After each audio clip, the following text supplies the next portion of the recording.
Good afternoon, everyone. So here we have Sir Well and Sir Jonas already present here. Good afternoon, sirs. Good afternoon, everyone. Good afternoon po. Hi, good afternoon.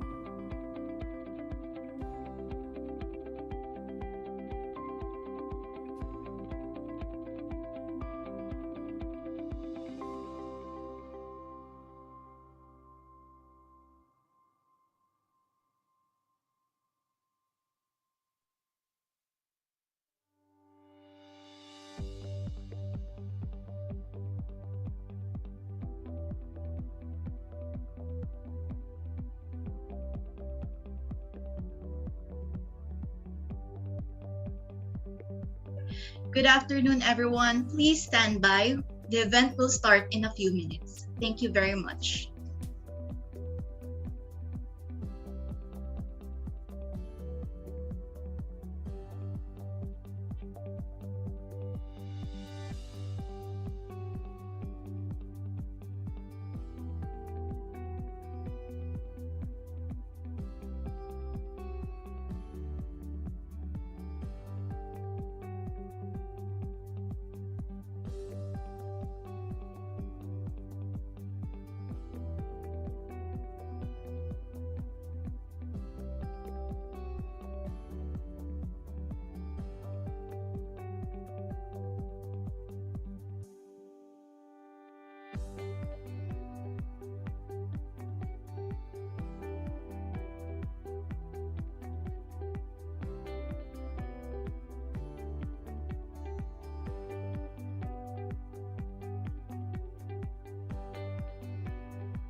Magandang hapon at mabuhay sa ating lahat. Welcome to G17 University Ambassadors Consortium Philippines, first episode of SDG Talk Series. Today, we will be discussing SDG 8, SDG 12, Decent Work and Economic Growth and Responsible Consumption and Production, with the theme Achieving Sustainable Economic Growth through the Integration of SDG 8 and 12. But before we start this event, allow me to read a few reminders to maintain a smooth flow of the program.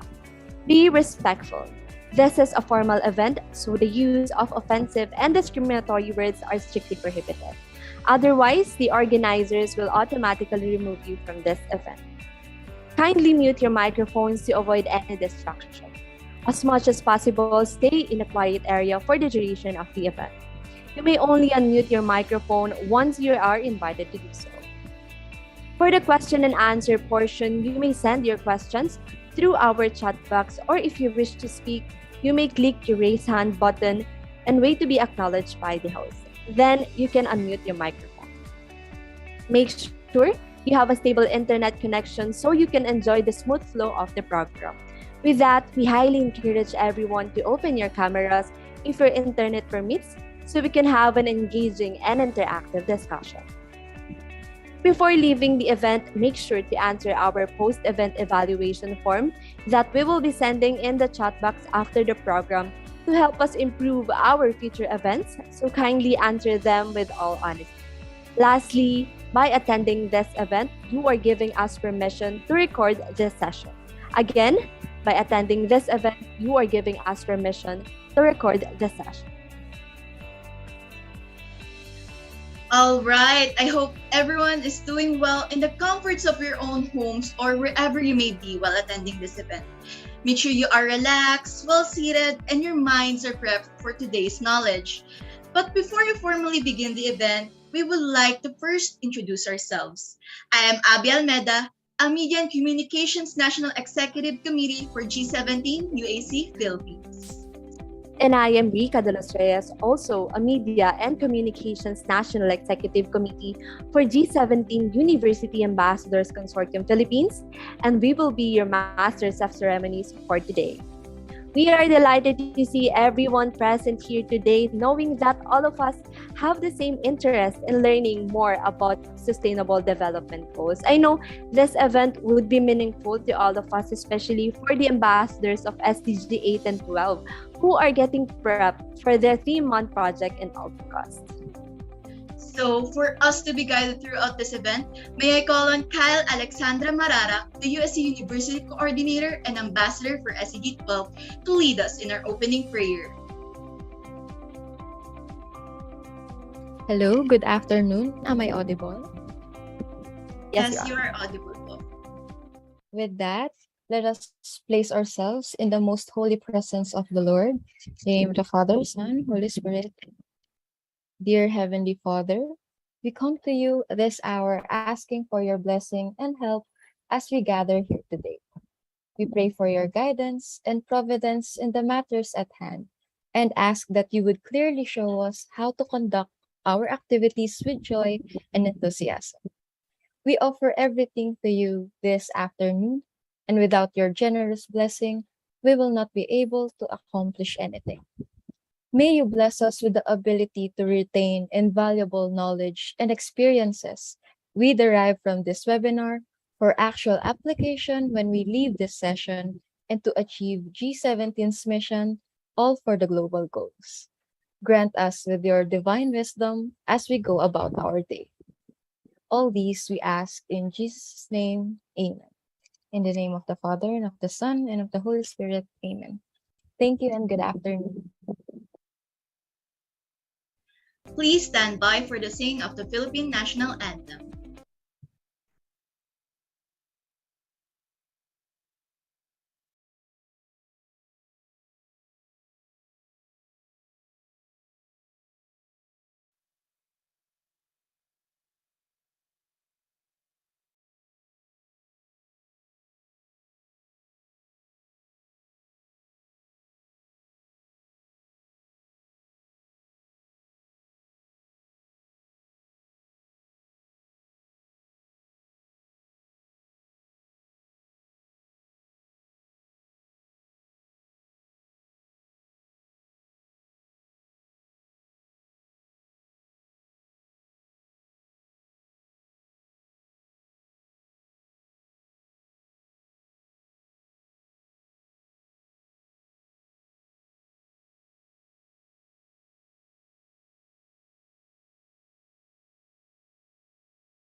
We apologize for the sudden technical difficulties.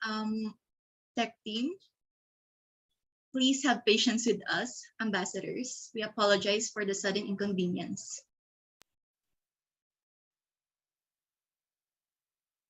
Mga kababayan, ang pambansang awit ng Pilipinas. Kayang magiliw, ewas ang sinakalan, alam ng puso, sa titik mo'y buhay. Lupang hinirang, tuyag ka ng magiting, sa mandulupin, di ka pasisingil, sa nagatak tutok sa simoy at sa langit mo pagaw, ay hinatang tulad, awit sa pagkayang minamahal, ang isang watawat mo'y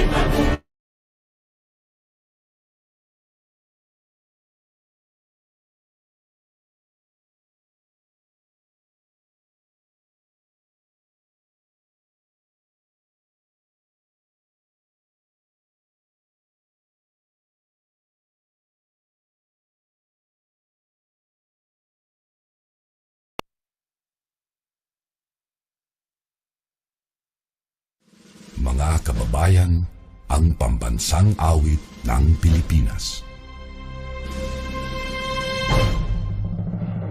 Kayang magiliw, ewas ang sinakalan, alam ng puso, sa titik mo'y buhay. Lupang hinirang, tuyag ka ng magiting, sa manlulupin, di ka pasisigil, sa nagagang tutok sa simoy at sa langit mong pagaw, ay hinatang tulad, awit sa pagkayang minamahal. Ang isang ng matawad mo'y tagumpay na nagtitindig, ang bituin at araw niya kailan pang ay di magtitindig. Luman ang araw ng warhagin pagsinta, buhay langit sa piling mo. Ang inigaya ng partay mga api, ang mamatay ng dahil sa'yo.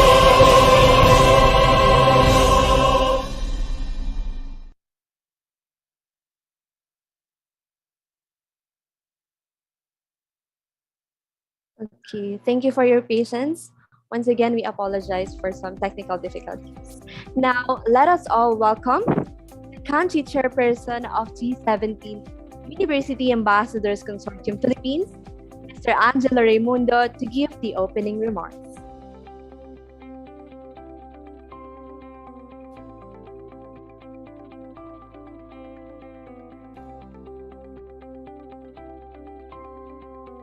Chair.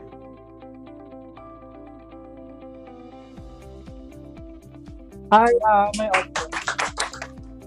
Yes, you are Yes. audible po. Sorry for the background noise. Ayan. So thank you, host, and good afternoon to everyone. So I welcome you to our first episode of SDG Talk Series, dedicated to you, our SDG ambassadors. So of course, I would like to take this opportunity to thank all the people behind the success of this event, to our project heads, Trish and Miss Ge, to our host, of course, Abby and Rika, and to our esteemed speaker. Thank you so much for accepting our invitation, and not to mention our technical teams, who is the backbone of this event. Thank you so much. So I would like to tell you that at a very young age, it is delightful to see that all of us envision a more sustainable earth where everyone gets to live a healthy, peaceful, and harmonious life. So as early as now, consider me as your biggest supporter in your journey to changing the world. This planet is ours to conquer and to keep. So right now, I dare you to commit in changing your envision to the world, commit to the life you'd like to see in the future. So again, thank you so much for participating. Thank you so much for your support, and hope to see you achieving to more sustainable living.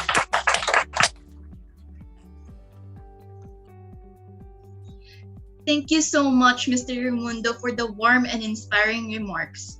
Now, before we proceed with our formal program, let me first call on Mr. Jayron Lugo, a Monitoring and Evaluations Committee member for the Icebreaker. Hello, am I audible? Ayan. Yes, you are audible. So good afternoon, everyone. I hope everyone is okay. I would like to have some small interaction first. I'd like to know if you're still here. So if you're still here, can I see some reaction, or can you chat in our chat box? How are you feeling for today's video? So ayan, let's have a small interaction muna to know if you're present. Ayan, I can see the hearts of some. Okay, marami na sila. So ayan, so for our icebreaker, we will be showing you a logo or a certain image of the few of sorry. We will be showing images of the Sustainable Development Goals of UN, and you will guess which of the SDGs we will be showing. So shall we start na po ba? Ayan, can I see hearts po if we are ready na po? Ayan, I can see the hearts na. So for our tech team, let's start with the first logo. And kindly raise your hand if you know the answer po. So for the first logo, we have a sun and the power button. So when I say go, kindly raise your hands and turn on your mic when you are called. So 3, 2, 1, go. Ayan. So let's wait for whoever the first ambassador to raise their hands if they know the answer. Ayan. As I can see, wala pa po nag-raise ng hand. So if you know the answer, just raise your hand and wait to be called po. Ayan. Meron na po ba naka-raise ng hand? Ayan, we have SDG 12, Virgiline Balbuena. Ayan, you may on your mic po from BSC. The answer is affordable and clean energy po. Ayan. So, is it right po ba? Let's check. Ayan. We have affordable and clean energy, which is SDG 7. Thank you so much to Miss Virgiline for that answer. Ayan, you may lower your hand na po. So, let's go on to the next po. We have tree, we have birds, and land. So, again, kindly raise your hand once I say go. Ayan. Hindi pa po nakapag-go, pero ang nauna po is si Miss Virgiline. So, again po, ayan. So, ayan po, again. 3, 2, 1, go. Ayan, nauna naman ngayon si Sandra, SDG 12 from UST. So, Miss Sandra, kindly turn on your mic po. Hi, that logo is for SDG 15 Life on Land. Is it SDG 15 Life on Land? Life on Land. Ayan, Life on Life pinalagay, but I think that is data.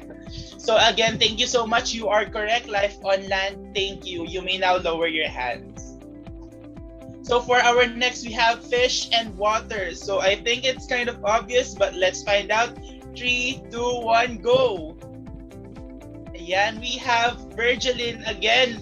So Miss Virgiline, kindly turn on your mic and dictate the answer for us po. The answer is SDG 14, life below water. Is it SDG 14, life below water? Ayan, you are correct and thank you again. You have answered once again. Thank you. So for next naman po. Next slide please. Ayan, we have 5 circles. So again, let me count to 3 and wait for the go signal para lang po so we can see kung sino po ang muna. So 3, 2, 1, go. Ayan, we have Alicia Micah Morelos. So ayan, you may turn on your mic po. Ayan lang na next po agad. So ayan, for this po, we have a bonus which is SDG 17 partnership for the goals po. Ayan. Pasensya po na next po agad. So next po.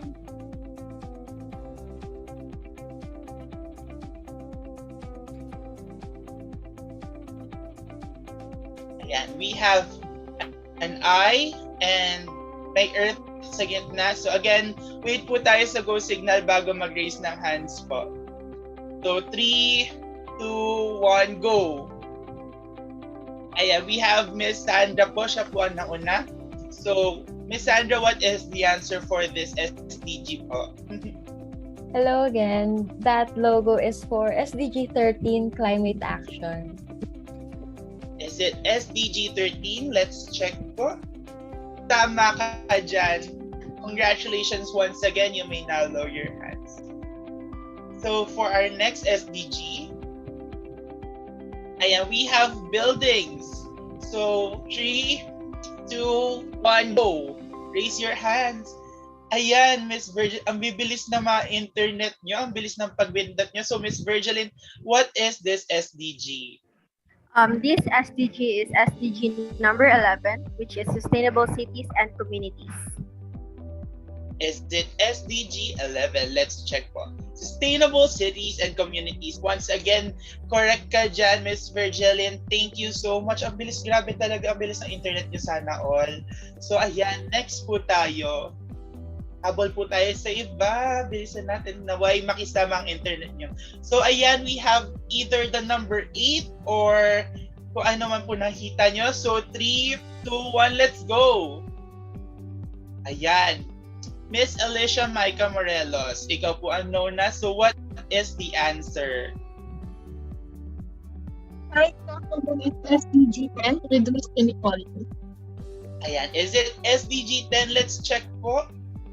SDG 10, reduce inequalities. You are correct. Thank you so much po. You may now lower your hand. Next po. Ayan, we have hammer, may pigeon or bird na may dalang leaf. So ayan po, let's wait po for the go signal. 3, 2, 1, let's go.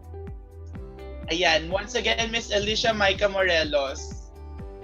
What is this SDG? It's SDG 16, peace, justice, and strong institutions. Is it SDG 16? Let's find out. Peace, justice, and strong institution. You are correct. Thank you so much. You may now lower your hand. Ayan, for the next SDG, meron pa po ba? Ayan, we have a bar that has an arrow going up. So 3, 2, 1, let's find out. Go! Ayan, si Miss Sandra yung nauna. Miss Sandra, what is this SDG? Hi, I believe this SDG will be tackled today as well. That is SDG number 8, decent work and economic growth. Is it SDG 8? Let's find out. I think tama ka dyan. Kasi kita dun sa background mo, tama nga, SDG 8, decent work and economic growth. Now, let's have, I think this is our last na yun next. And we have the infinity. I think SDG forever to. Charis! Ayan, so let's check. Okay, 3, 2, 1, go! Ayan. Miss Virgiline, sorry, nag-raise ka bago mag-go. So, doon tayo sa sumunod sa iyo. We have Julian Megdaling. SDG 12, responsible production and consumption. Reproduction. Let's check po if it's SDG 12. Ayan, SDG 12, responsible consumption and production. You are correct. And so that concludes our icebreaker, and I can see na very energized ang ating mga ambassador for today. So thank you so much to those who joined the icebreaker, and I hope na ma-maintain natin yung energy na yan. And I have to pass the mic na to our beautiful host for today's video. Thank you so much and have a nice day. Thank you so much for this, Mr. Lugo. Naku, napaka-energetic talaga ng mga ambassadors natin. And I hope everyone enjoyed our little game. So now, the long wait is over and I know excited na kayo for this one. Alam ko, ako, excited ako. How about you, Ate Rica? Excited ka na ba? Yes, Abby, I am really excited and looking forward to everything we will learn today, especially given that each one of our guests is an expert on the topic of our talk series today. I hope everyone feels the same way as us. So, kung excited din kayo for today's event, let me get some heart reacts from the present ambassadors here. Anyone? Active ba kayo today? Excited ba kayo? Ayun, so I'm getting a lot of reactions here. There, sa chat box din meron. So without further ado, Miss Girly Sevilla, if you please, the Project Development Committee member in charge for SDG 8, will introduce our first speaker for today. Thank you so much, Abby, and thank you as well, Rika. Good afternoon, everyone. I hope you are ready to listen to our first speaker this afternoon. Our resource speaker today is a young entrepreneur. He is a founder, chief operating officer, and vice president for legal affairs of MR Group of Companies, Tadeus Business Group, and MMM Group of Companies Incorporated. He is also a part-time associate of the law firm of Rojas Valdez Attorneys at Law. Further, he is also appointed as vice president for legal affairs of Grand Palo Alto Builders. He is a legal consultant and an expert in understanding the pressure points, strategy, and objectives of businesses. He effectively communicates the risks in legal and labor relations issues involved in any decision to the management. This enables the management to make informed strategic choices within an acceptable risk profile. a great asset of MR Group of Companies. He continues to build business networks in line with its corporate goals to expand the operations nationwide and international spectrum. An alumnus of New Era University, a member of the Alliance in Legal Management Association of the Philippines, Juris Doctor, Doctor of Jurisprudence at New Era University, and Legal Management Organization. A senior legal researcher in Melioris Venture Incorporated and a licensed financial advisor. To discuss the role of youth in promoting full and productive employment and decent work, let us all welcome Mr. Ruel Medico Jr. Let us give him a virtual round of applause. Good afternoon, Sir Ruel. Hi everyone. Good afternoon, and thank you so much. I am deeply honored to be invited in this event, a special event, and to be honest, this is my first time to become a resource speaker, considering the fact that at my young age, not to say the least, I'm 24 years old, so I'm also a young entrepreneur. I started at the young age of 18. So despite the challenges that I have experienced in my life, in my career, what we need to do is to have the courage, perseverance, and enthusiasm to fight for our dreams, for our goals, and for us to be able to leverage and to help other people much more in producing an economic growth, which is very vital right now in the present modern year. The fact that we are experiencing the onslaught of COVID-19 pandemic, but despite the onslaught of pandemic, the show must go on, the life must go on. So what we need to do is to fight for our dreams. Thank you.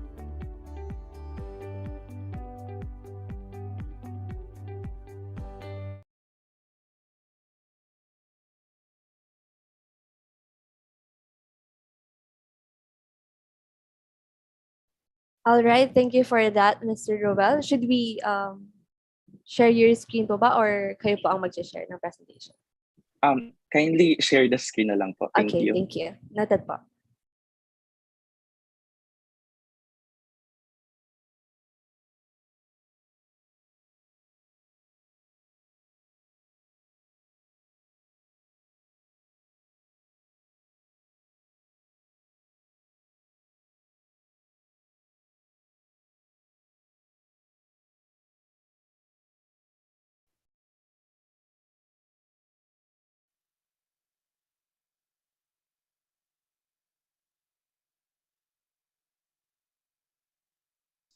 So good afternoon, everyone. Again, I will be discussing the role of the youth in promoting full and productive employment and decent work. So, since that I became part of the management of several corporations in the Philippines, I was once a person who what do you call this, register business in the Philippines, other corporations, the fact that I am also part in a law firm here in Quezon City. So corporation and financial rehabilitation is one of my expertise. So next please.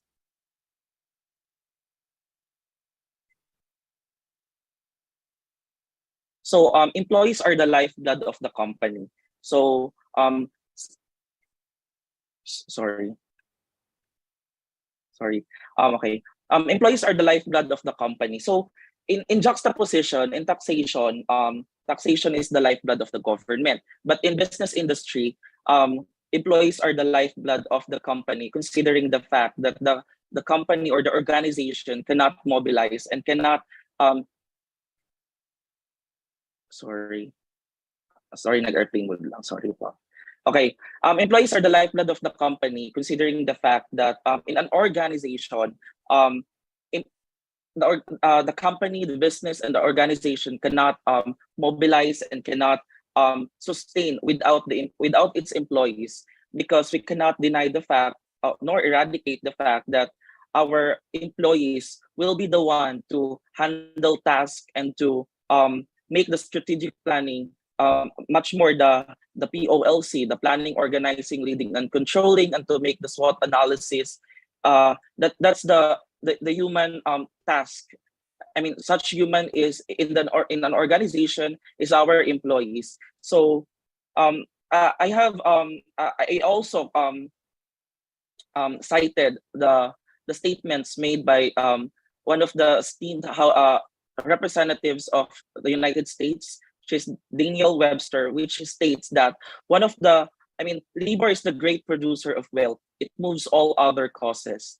I agree with this statement, considering the fact that in a in a corporate spectrum, the labor forces in a departmentalized, let's say for example, there's legal, there is marketing is the backbone of the business, who is who handles rather the marketing and advertisement of the how to promote its products and services, which is very vital in a corporation or in a company. Whether it's small business enterprises or a large corporation. And the cash flow, which is the accountants, the financial analysts, they are cash flow is the oxygen of the business, because if there's no cash flow, then the business itself cannot operate without capital and investments or from investors. So not to belabor this factor, for me, employees is the vital producer of wealth. The fact that they are the one who manage and to balance the risk in a corporation or organization. That's why there is a team in an organization.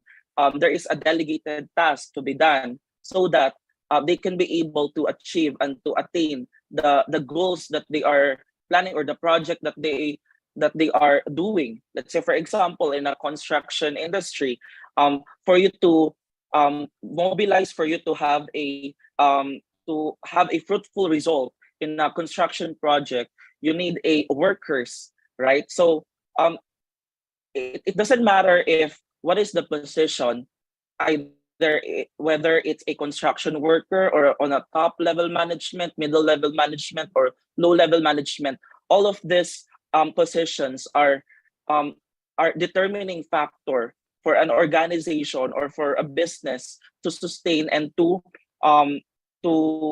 achieve its own goals and sustainability. So those minds and brains of these employees are one of the measurement and one of the reasons why businesses in all aspects of society, either socialism, capitalism, or democratic or tripartite democracy like Philippines, those human resources or employees are the lifeblood of the company or the organization. So next, please.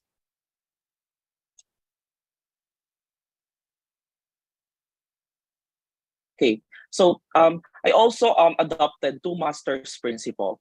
So there is a decision of the Supreme Court of the Philippines, penned by Chief Justice Marcelo Fernan, which he states that equality of right exists between the employer and the employee. The right of a laborer to sell his labor to such persons as he may choose it, in its essence, the same as the right of an employer to purchase labor from any person he chooses.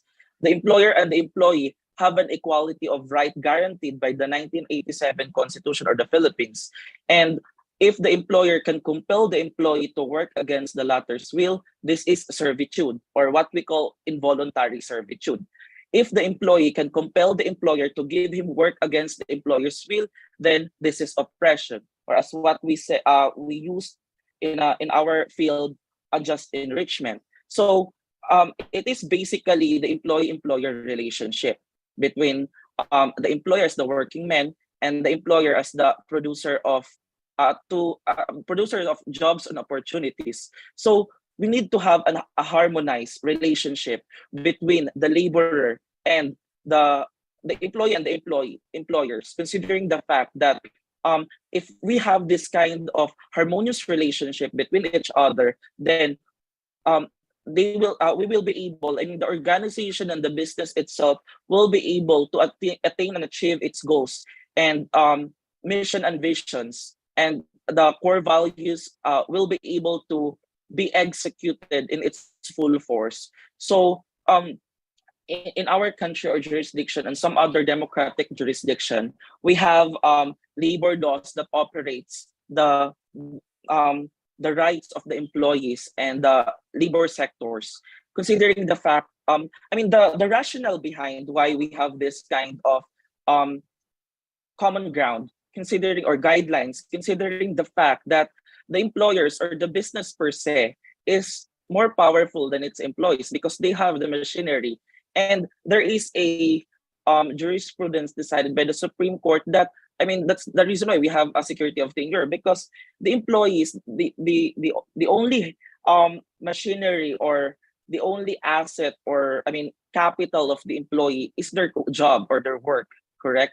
So if we will oppress our employees, then we will not be able to attain the economic growth, the development of our country, and then it would become a repugnant and that is exorbitant, and then we cannot operate as a society, right? So I would like also to emphasize that in order to understand someone, you really need to get under their skin and become that person, because if you cannot impart yourself to the employees' feelings, then they will not be able to have a motivation to work harder and to help the employers or the organization's goal. Because if the employee is motivated to do its task and they will be rewarded for what is due to them, then they will be able to give back what is due to the company. It's give and take. So that should be the practice and the principle in an organization, the two masters principle. I believe that it is very important nowadays, considering the fact that based on my experience, some of the employers, they are making pressuring its employees to sign a resignation letters, and so that they will not be able to receive technicalities. And in addition to that, these employers will use the twist or manipulate the law or the labor laws, and then the employee will have no choice but to adhere, even though that it is unjust, capricious, and whimsical disregard to their rights and privileges as guaranteed in the Constitution and the labor laws. So for us to have a sustainable economic growth and harmonious society, the two masters principle should be adhered and practiced by the all companies, either corporations, sole proprietorships, partnership business, or small, medium, or large scale corporations. Because to have the if we will be able to execute this principle, then we will be able to have a not perfect but an um excellent result in what we are doing. Because I do believe that in a business spectrum, we really need to adjust, and we need to have a social justice, because social justice is not also applicable in the government and its general welfare or the people. Social justice is also applicable to business and private organization, because there is a case penned by Chief Justice Laurel, former president of the Philippines and a former associate justice of the Supreme Court, which he elaborated and explained the social justice, and which I quote: "A social justice is neither communism, nor despotism, nor atomism, nor anarchy, but the humanization of laws and the equalization of social and economic forces by the state, so that justice in its rational and objectively secular conception may at least be approximated. Social justice means the promotion of the welfare of all the people, the adoption by the government of measures calculated to ensure economic stability of all the competent elements of society, through the maintenance of a proper economic and social equilibrium in the interrelations of the members of the community, constitutionality through the adoption of measures legally justifiable, or extra constitutionality through the exercise of powers underlying the existence of all governments on the time-honored principles of salus populi est suprema lex. Um, um, Social justice, therefore, must be founded on the recognition of the necessity of interdependence among diverse units of a society. In addition to that, and of the protection that should be equally and evenly extended to all groups as a combined force in our social and economic life, consistent with the fundamental and paramount objective of the state of promoting the health, comfort, and quiet of all persons, and of bringing out the greatest good to the greatest number. So I remember the statements or the quotes made in a book of Rat of Gan. I think there's also a movie. The needs of the many outweighs the needs of the few. So we govern by the rule of majority. So therefore, for us to have a sustainable growth, economic, social, constitutionality, and other societal forces, then the rule of the majority must be adhered, so long that it is moral and equal and justified. Next, please.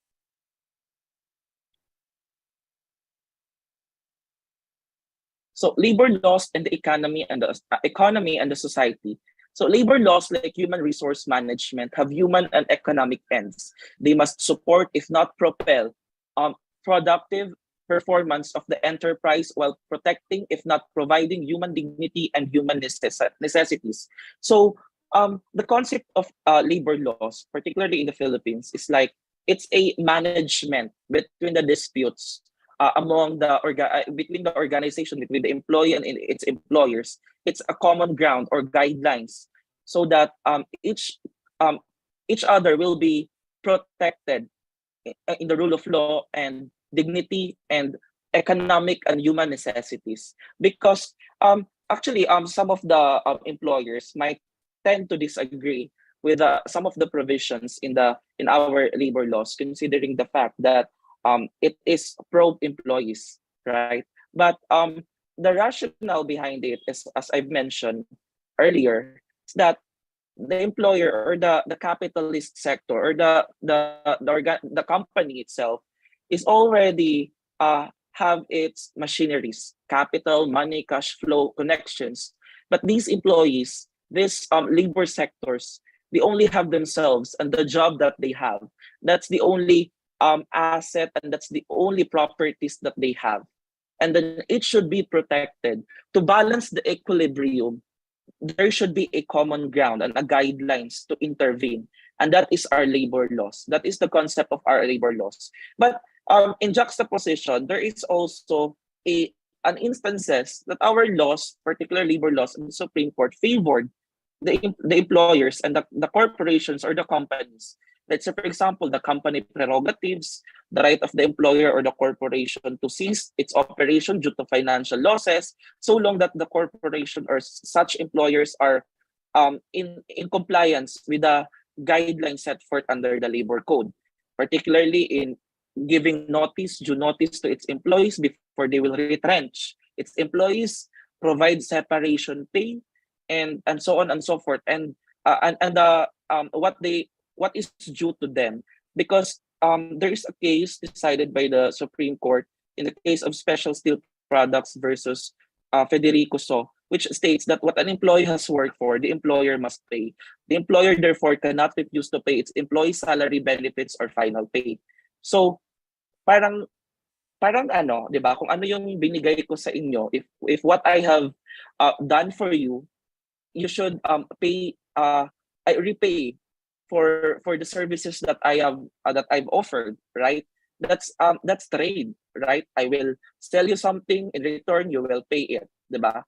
Of the certain amount of money based on the SRP. So that's the concept of trade. So that we will be able to attain the just and economic growth, because it's a domino effect, and it is also connected among each other. So the labor laws, which is the guidelines and the rules that governs disputes between employers and employees, the economy, because if there is harmonious relationship between the employer and the employee, then it will also affect the economic growth of the society, and lastly the society per se. Because if we have a harmonious relationship between the labor sector and the capitalist sector, then we will be able to attain the societal growth that we are in right now. So next, please.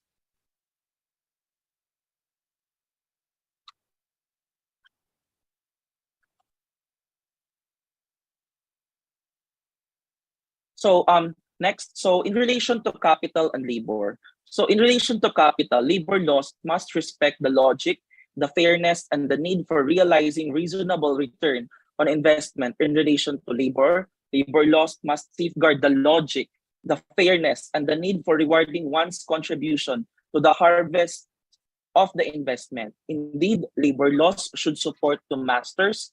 Laws, especially labor laws, are passed to address social inequalities, to minimize social frictions, to uplift the common man. They are need not to equalize poverty, but to distribute wealth. A law does not help improve social conditions is either an irrelevancy, an artifice, or a burden. It may be a cause of the people's poverty. So uh, in a labor relation, or in a capitalist sector and the labor sector, these labor guidelines is the measurement for them to be able to attain the fairness between the labor sector and the capitalist sector, which is the companies and the businesses established in our country and some other countries. And also these equilibrium or these guidelines will be able to help the to boost our capital, our labor sectors, to minimize and to end the high rate of unemployment, the inflation that we are facing right now in our current times. So the pandemic that we are facing. So what we need to do is to have a um, systematic approach to between the capitalist and the labor sector, so that we can be able to comply with the rules and guidelines set forth by our labor laws. In addition to that, our economy will be able to attain and to surpass the inflation that we are facing right now, not limited to millions of unemployment and underemployment rate that we are facing here in our country. So next, please. So the role of the youth in promoting productive employment and decent work. So first is considering the fact that we are already in a modern world, which is technology is one of the tool that we are using right now. Much more in times of pandemic, what we are using right now is a technology. The innovation of the modern times is very vital and helpful in our current times. The fact that the information dissemination is effective and efficient. So first, the social media posting. The voice of the youth is proven to be the most convincing in a democratic states like the Philippines. The youth has the power to empower and promote equal opportunities to everyone. So, sabi nga nila, 'di ba, kabataan ang pag-asa ng bayan. So we are the hope of the country. So it's a cliche, but it is effective, right? In addition to that, our voice, either in social media or here, either it's hearsay or in the social media, our voice is so vital to end oppression, to end corruption, to end injustice, to prevent injustice between the employers and employees sector, to balance the metrics between the capitalist and the labor sector, right? And we cannot deny the fact that we as youth are very innovative, excellence. We also have integrity. We also value the moral compass, and we cannot deny nor eradicate the concept that the minds and the brilliance of the youth are the determining factors, one of the determining factors in a society to grow. It is, I mean, many youth sectors are, I mean, like for example, Avin Ong, one of the founders of Friendly Group of Companies, the founder of Macau Imperial. I think he is 30 years old or 29, but we we in the youth sectors are very we are helpful for us to have an economic development, for have to have a sustainability in our country. And because we are very what do they call this, we are so talented, and we develop more skills to promote the fairness and the I mean, our what do we call this? Our minds and brains are wide, and we have the that skills to send a message that we are valid, we are valuable, we are competent, we are able. So we have to maintain that kind of characteristics and attitudes. So next, please. Sorry, meron pa pala. Promote employment creation. So nowadays, many youth individuals are participating in employment creation by establishing their own businesses and taking the calculated risk to put up their own companies. I mean, it's a cliche already, but many businesses and many entrepreneurs already, I mean, as much as we are young, we need to achieve, and we have to execute, and we have to take the calculated risk. Why? Because we have nothing to lose, correct? We don't have we're not yet we don't have yet family to support. So so long as much as we are that young enough, then we will be able to we must exercise, and we must execute our creativity, our excellence, our integrity, so that we can be able to produce employments. I mean, the online businesses, the live selling, diba? I mean, we also employ those technical team or technical support, the um the the IT sector, and the what do we call this? Um, the arts creation in, or the cinematography field, right? So even though that it's small, it's still valuable, and it such small things can create impact to our society and for the economic growth, and to minimize the underemployment and unemployment rate in our country, much more the Philippines. In addition to that, based on experience in my 4 years or 5 years already in this industry, um, uh, it's very hard at first to establish a business, considering the fact that the peer pressure uh, within the environment that you are in, the discouragement that you will be receiving, the distasteful comments that you will be encountering and experiencing. Um, I mean, such things, or such um, distasteful comments or conduct of other people, you can make it, or you can use it as a tool or as a fuel for you to move forward, and for you to do your best, and to prove. You don't need to prove to everyone. You have to prove to yourself that you are valid. You can impart you can express the best version of yourselves. So promote equal protections. So it is undeniably that nowadays employment discrimination is still one of the problems by the newly graduates or undergraduates due to their status, experience, gender affiliation, and educational background. So there is numerous decisions of the Supreme Court wherein those uh, I mean discrimination between uh, of their gender and of their experience, 'di ba? There is a position even though fresh graduate can do it the task. Um, I mean, kailangan ng at least 2 years experience. So I think it's not a factor, considering the fact that there is no monopoly of knowledge. I mean, everything can be taught. Everything is trainable, right? So for me, that injustice in a working environment or in an organization must end, because such injustice and discrimination has no leg to stand in our society.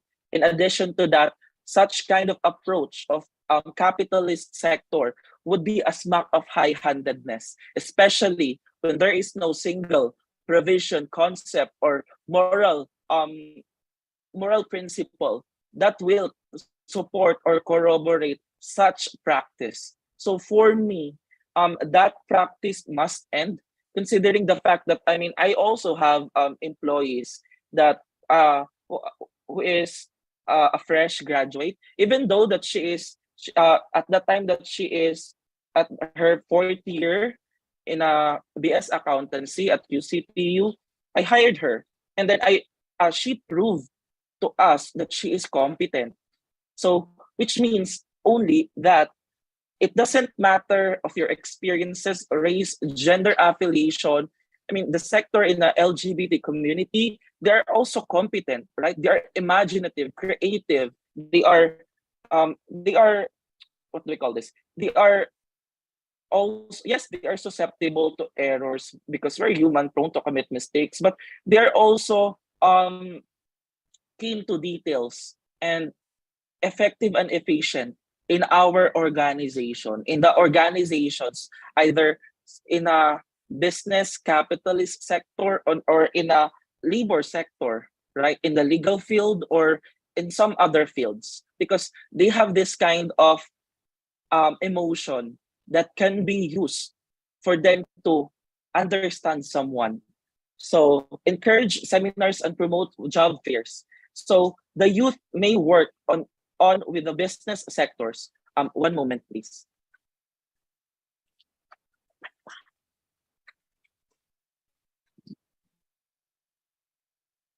I'm so sorry. So encourage seminars and promoting job fairs. The youth may work on with the business sectors and different companies to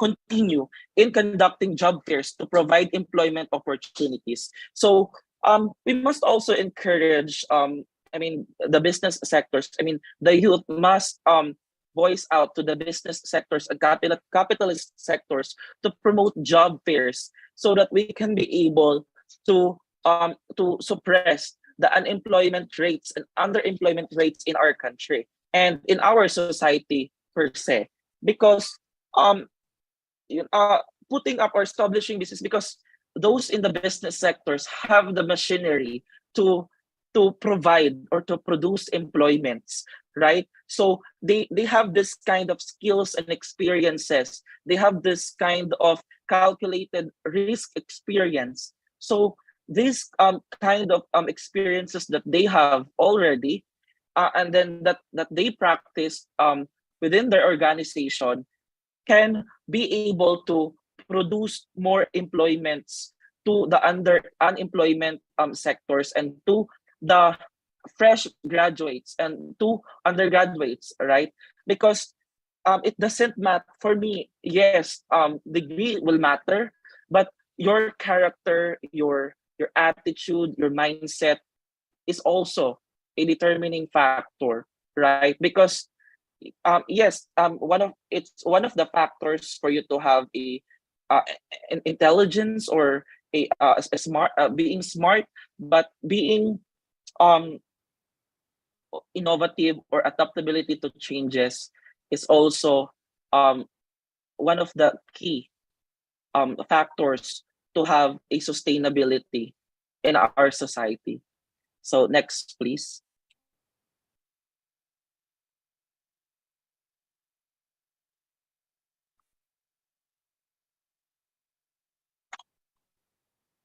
And then to elaborate further, I would also like to emphasize not also in the Philippines, we also have international spectrum or international guidelines pertinent to this kind of discrimination, either in labor, economic, governmental, or social status in life. Article 26 of the International Covenant of Civil and Political Rights, or the Human Declaration of Human Rights, which states that all persons are equal before the law and are entitled without any discrimination to the equal protection of the law. In this respect, the law shall prohibit any discrimination and guarantee to all persons equal and effective protection against discrimination on any grounds such as race, color, sex, language, religion, political or other opinion, national or social origin, property, birth, or other status. So it is in consonance with Article 1 of the first paragraph of the 1987 Constitution, Article 3, Section 1 rather, which states that no person shall be deprived of life, liberty, or property without due process of law, nor shall any person be denied the equal protection of the laws. So I think this kind of discrimination is already in our there is already guidelines pertinent to this. So what we have to do is to execute it and to apply this in the organizations and in our lives. So the Philippine labor force situation in our country, at the time that the onset pandemic hits us globally, there is already a high unemployment percentage rate in our country. So as of February 2022, as reported by the Philippine Statistics Authority or Office, in February 2021, the unemployment rate, at the time that the pandemic is approaching, I think January 2021, the Mayon volcano, it's the Taal volcano if not mistaken, is parang nagbabadyang to be na mag-erupt. So the unemployment rate for February 2021 is 8.8%. So that's 4.18 million under unemployment. So at the time that January 2022 during the pandemic and February 2022, in comparison between the two, so January 2022, the unemployment rate is 2.95 million. So that's 6.4%. And then it balloons to 3.12 million. So that's 6.4% on February 2022 of this year. So these numbers is not just thousands, it's millions. So what we need to do is for us to be innovative to how to approach and how to make a systematic approach to end and to prevent unemployment, to minimize the unemployment rates in our country. So that's the reason why that I do believe the Fundamentals of Management book of Andrew J. Dobrin, the planning, organizing, leading, and controlling, the POLC principles. Planning, because we plan, we organize our plans, then we lead the plans and the organized plans that we already executed. So that's POL, and then controlling. Why controlling is at the end of the abbreviation? Because if the planning, organizing, and leading approach will not materialize, then you have to control the domino effect. So that's the guidelines to end or to stop the domino effect of the mistakes that arrive or that arose during the POL. So after the controlling to be executed, you have to go to SWOT analysis, right? The pros and cons, how to go to contingency plan. So that approach is already proven and tested. that is effective and efficient. And that such approach by Andrew J. Dobrin is also um, applicable in our either governmental, economic, or in a business sectors, or in our daily needs, or daily lives, right? But in our day-to-day living. So next, please. So current problems. So yun na nga, as I've said, the underemployment due to lack of employment opportunities in our country. Many of the individuals were employed in a job that do not matches their skills. Let's say, for example, I am a accountancy graduate. Example lang, pero I'm not an accountancy graduate. And then I became in a. I mean, I am employed, or I am currently employed in a field or in a department that does not match to my degree, right?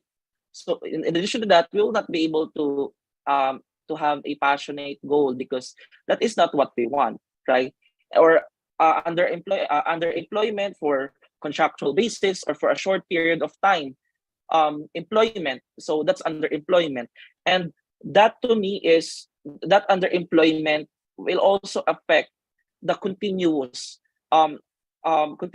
growth of our economy, because if that period will come, because it is a short period of time, so we really need to revitalize and recalibrate again. So it's back and forth, so they will we will not be able to attain the continuous growth that we wanted to achieve for economic stability and sustainability, much more in the employment growth in our country. Because if we have a higher employment in a society, if there is higher employment, then economic growth will also be attained by our country, because employment produced wealth, as what House of one of the congressmen in the United States stated earlier.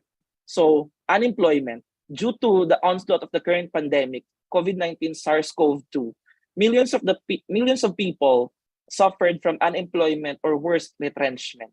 So actually, in our law firm, we handle also retrenchment cases, much more this kind of these business sectors or corporations do not comply with the rules set forth by the labor code to provide notice, to give separation pay, and to prove that there is financial losses. So such disability should be what do you call it? Such disability in our society right now should be addressed, not just by the business sectors or the private sectors, not just by the NGOs, but also by the government.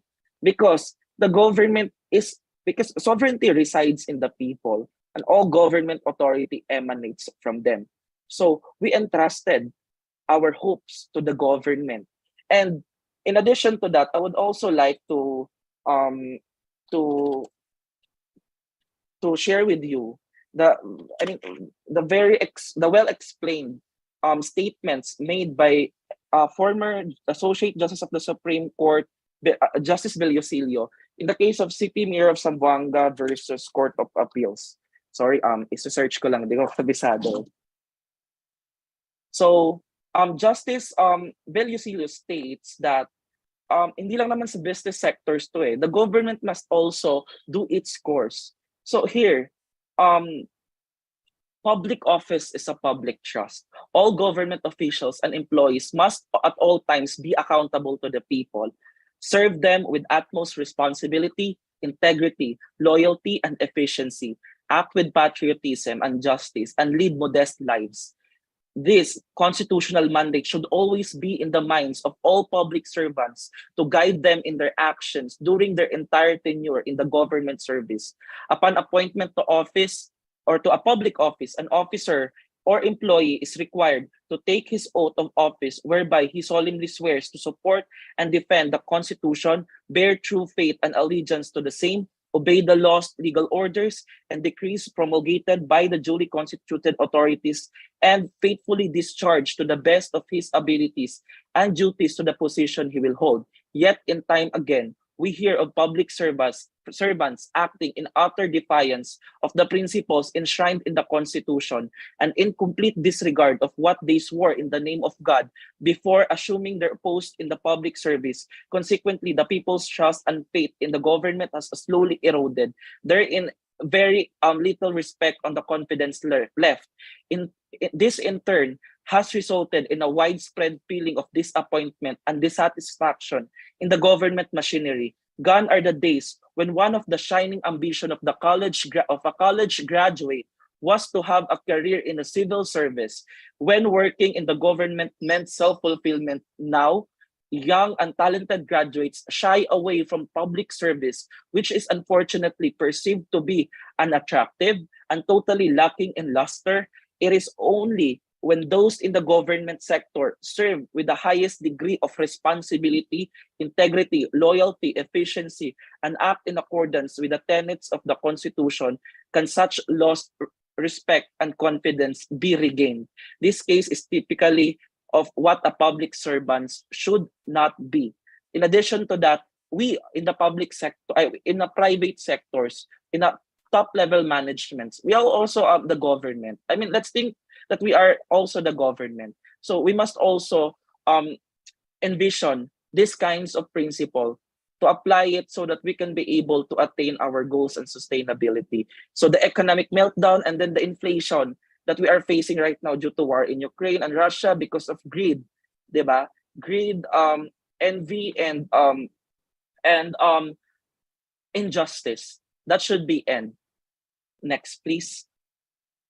So I will wrap up the issue so that I will be able to so that the next speaker will be able to elaborate his speech. So these are the pillars: literacy, innovation, adaptability, inclusivity, sustainability. So we need to become literate, and we need to be innovative and adaptability to changes. That's what Nokia, Blockbusters happened because they did not innovate. They did not adopt the changes, right? So inclusivity. So we need to be more. We need to include either whatever race, origin, social stability, or social origin, gender. Such gender inequality must end rather. So sustainability.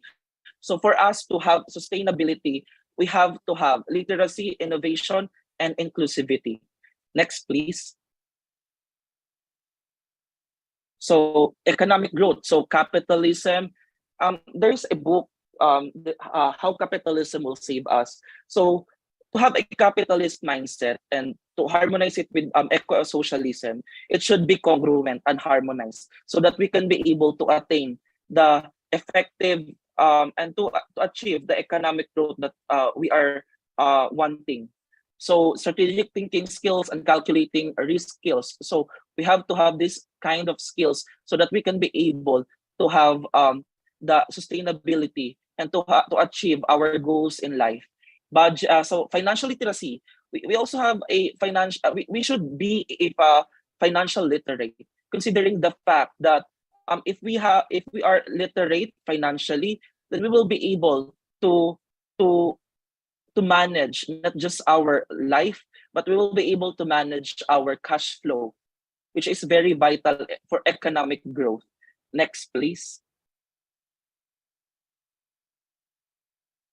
Okay po. So, yun nga, be the best version of yourself. Get out of your comfort zone, calculate risk, skills development, discipline, no pain, no gain. So, it's self-explanatory. So, if you have any questions pertinent to this matter, I will answer later.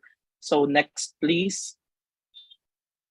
So, core values that we must have integrity, because integrity is of utmost importance. It is the foundation of a strong relationship between the employees and its employers, not limited to its team. Resiliency, adaptability to changes, and so on and so forth. Excellency, the habit of chasing excellence is elegant. Don't settle for less of what you can do. Doing your best creates character, but maintaining it builds excellence. Next, please. So I will share the statements made by these successful entrepreneurs.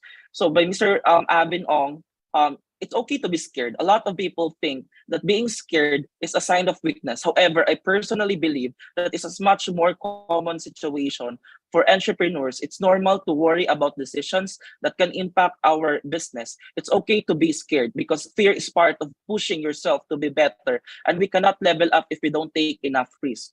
So Mr. Henry C., or late Henry C., founder of SM, said, success is a combination of hard work, good credit standing, opportunity, readiness, and timing. So Elon Musk, founder of Tesla, said, people work better when they know what the goal is and why. So what and why should be in our minds. It is important that people look forward to coming to work in the morning and enjoy working. Next, please. So I think this would be the last slide. So I would also share my statements. I also share these statements during our ribbon cutting in MR Group of Companies Inc. So being an entrepreneur is engaging in a battlefield. And all you have to do is to execute the calculated risk despite its consequences, because you will never know the result unless you try. Further, there is no void experiences in whatever risk we do, so long as it does not prejudice other people, race, religion, gender, and status in life. Hence, risk now and you will see the better result later. Most of the people are isolating themselves into their comfort zone, not realizing the abilities, talents, and capabilities they have. I encourage everyone not to lose their commitments, goals, and enthusiasm in what they are about to do and what they want to become, because in the end, it is not the process that matters, it's the result. Do your part, and in God's grace, He will do the rest. We are able, capable, and qualified. Be the best version of yourself. Also believe in yourself, and you will be unstoppable. Living is like baking. Live your life the way you want and always give your best shot. Your life will always be as beautiful as flowers and as bright as the stars when you live yours to the fullest. Thus, if life is already planned ahead of time, life is not exciting, inspiring, and compelling anymore, but a stagnant and boring water. So thank you so much for listening to my long speech.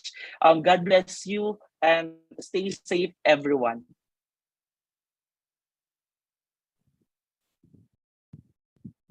All right. Thank you very much, Mr. Ruel Medico Jr., for that educational lecture. What I like the most is the part where Sir Ruel quoted that employees are the lifeblood of the company, because they have the most significant energy to produce to your business. So you also need to value your employees as much as you value your consumers and the business itself. So your employees will be more committed to providing excellent customer service and overall great company service if you appreciate and value them. And it also reflects how important is SDG 8. It is a sustainable development goal which can help people around the world live better lives and requires sustained and inclusive economic growth. As we all know, economic expansion can create more lucrative job possibilities and boost everyone's financial stability. How about you, Abby? I actually agree with your understanding, Atrika. Of course, work and economics always work hand in hand. Lagi yan. So it actually impacts us greatly without us noticing it. In having a decent work, as Mr. Medico said before, a harmonious relationship between the employer and employee is vital. So lahat tayo may rights na kailangan i-honor, and also we're bound by laws na to prevent discrimination and oppression sa organization natin. Of course, I still think empathy is the key to a successful work relationship. You need to understand them and ensure them that all their wants and needs are met to have a good environment that they could work in. I definitely agree with you, Abby. Now, I know we have a lot of questions in mind for Mr. Medico. So without further ado, let's proceed with the question and answer forum.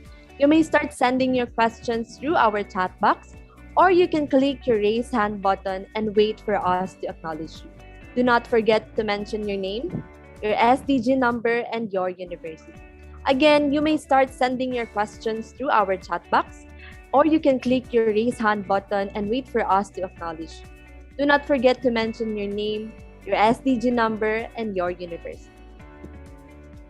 Okay, we already have a question here from FEU's SDG 8 ambassador. Can you consider financial literacy as a financial security towards decent work and economic growth as a regular employee?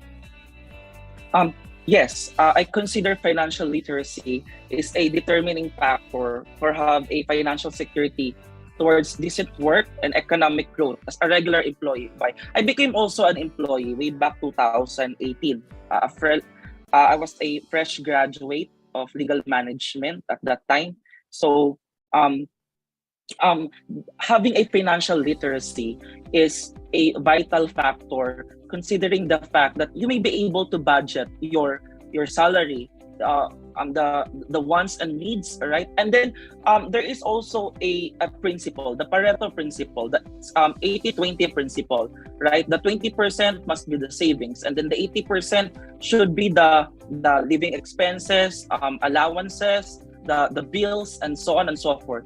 So such 20%, if you will accumulate that if you will do that every month, then at the end of the year, you will see the result. So having a financial literacy, not necessarily that you will enroll in a prestigious organization, or it's one of the factor and one of the benefits, but for you to have to experience the financial literacy, how to budget, the simple things, the basic things to have financial literacy is helpful for you to have financial security, because you know how to budget your cash flow. And as we said, in an organization, cash flow is the oxygen of the business, because the business, your life cannot operate without the oxygen, right? So without cash flow, you cannot buy what you want. You cannot buy your needs and necessities, or the hierarchy needs of a human being. So thank you. All right, thank you for that, Mr. Medico. I think Jet has a follow-up question, again from SDG 8 FEU. His or her question is, majority of the ASEAN countries have a rampant underemployment situation, especially in the age group of young adults or 18 to 25. Do you agree that the main reason is due to job mismatch? If no, are there also any primary reasons like the supply and demand of fresh graduates in different fields or etc.? What awareness can we promote with this situation? Actually, at some point, probably there is a mismatch, but one of the primary reasons, I believe that one of the primary reasons for this underemployment situation in an ASEAN country is that the opportunities of business sectors, the discrimination due to experiences, because it's a fresh graduate person or individual, then it is not the type that type of employee that we want to join in our organization. So we must end that label. So that's one of the reason why there is an underemployment situation in our country. In addition to that, the government and the business private sectors must harmonize their systematic plan how to address underemployment and unemployment rate in our country, considering the fact that if they will join force how to make a systematic approach on this issue, then we will be able to produce more job opportunities, and we will be able to have a correct or a perfect or an excellent job opportunities to those underemployed individuals, unemployed individuals, or a fresh graduate individuals. Thank you. Once again, thank you po. So we have another question po from SDG 8 Ambassador of PHBSU, Miss Kyla Nanyes. So she said she would like to ask, since it has been presented a while back, the slide of financial literacy. We all know that not all employees are aware of it, or not all workers are aware of this idea. Do you have any tip po that you can give to practically learn or acquire financial literacy?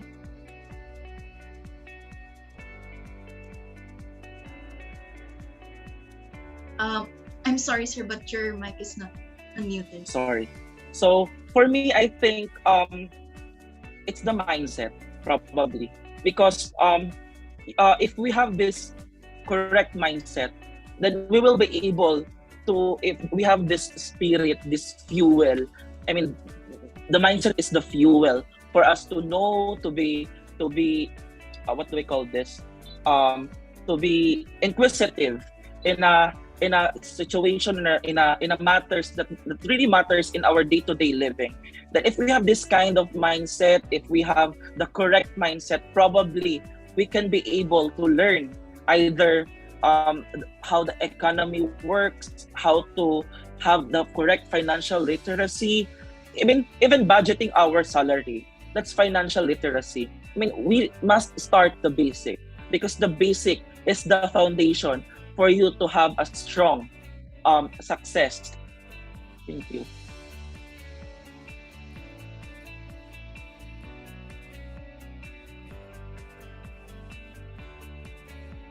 So while waiting for the participants to send in their other questions, I first have a question for you, sir. As a young entrepreneur, what do you think are the businesses that you could suggest that perhaps are in demand in today's time, especially that we are facing the pandemic?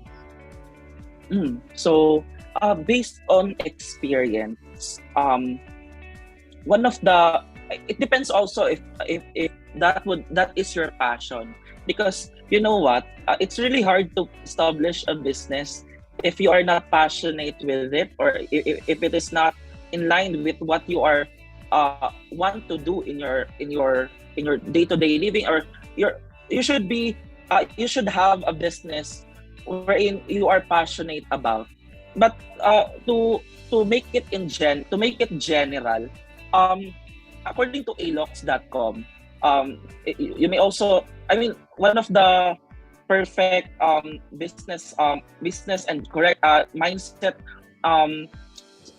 for you to have that kind of literacy mindset and business and other such things.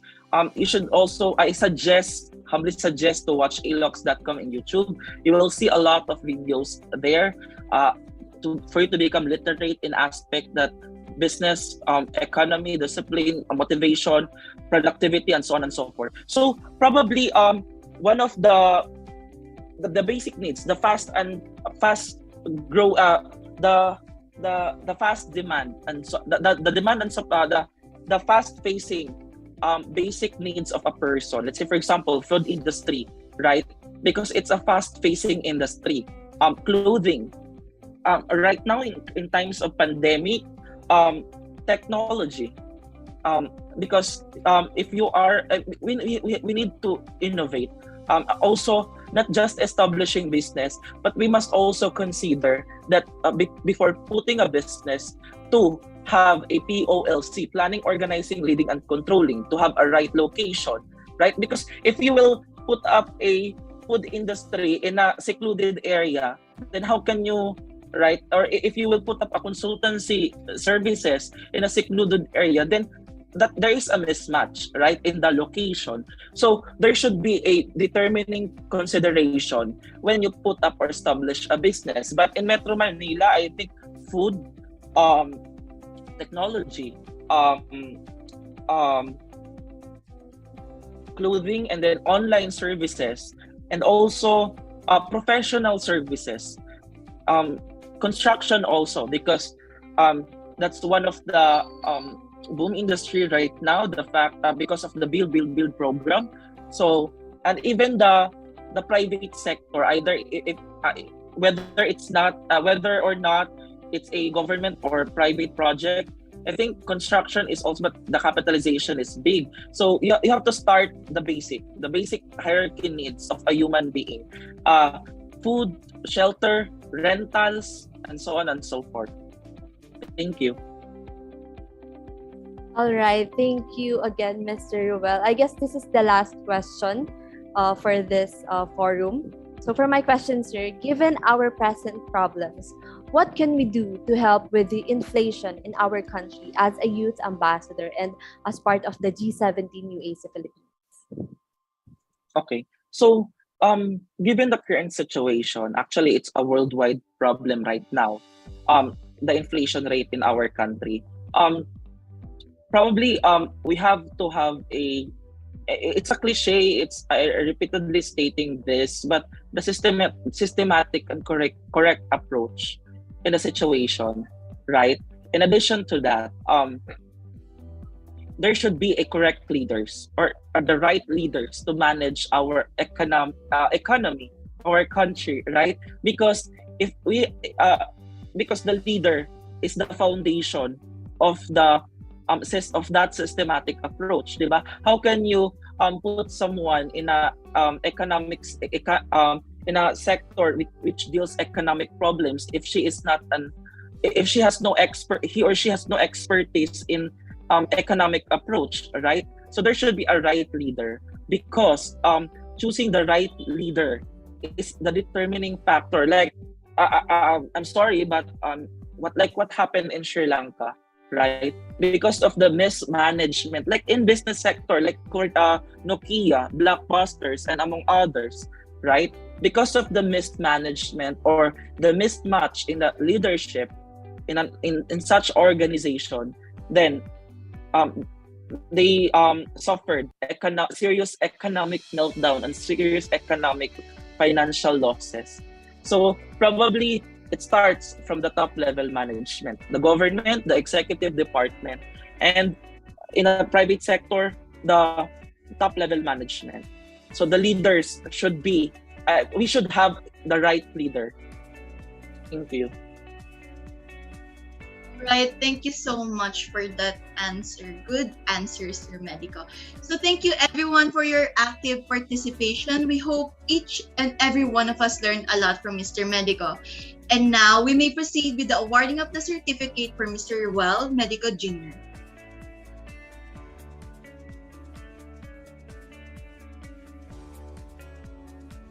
Next slide, please. Okay. So this certificate of appreciation is hereby presented to Ruel Medico Jr. in grateful recognition for being the guest speaker during the SDG Talk Series, achieving sustainable economic growth through the integration of SDGs 8 and 12 of G17 University Ambassadors Consortium Philippines, class of 2022, given this 23rd of July 2022. So, now, Mr. Medico, can we have a photo opportunity with you, sir?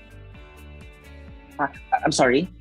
Can we have a photo opportunity with you, sir? Yeah, sure. Okay. All right. Thank you, sir. Can anyone from the tech team take our picture? Hi, Abby. I'll be doing this one. Okay, sir.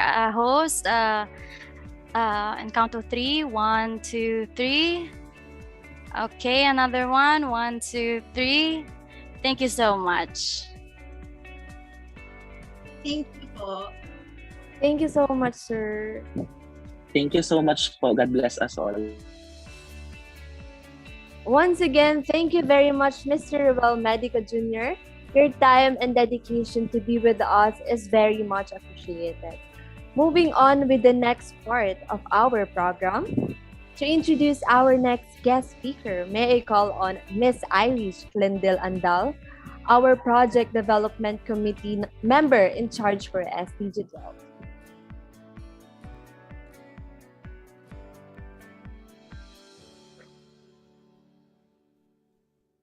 Ayun. Hi, am I audible?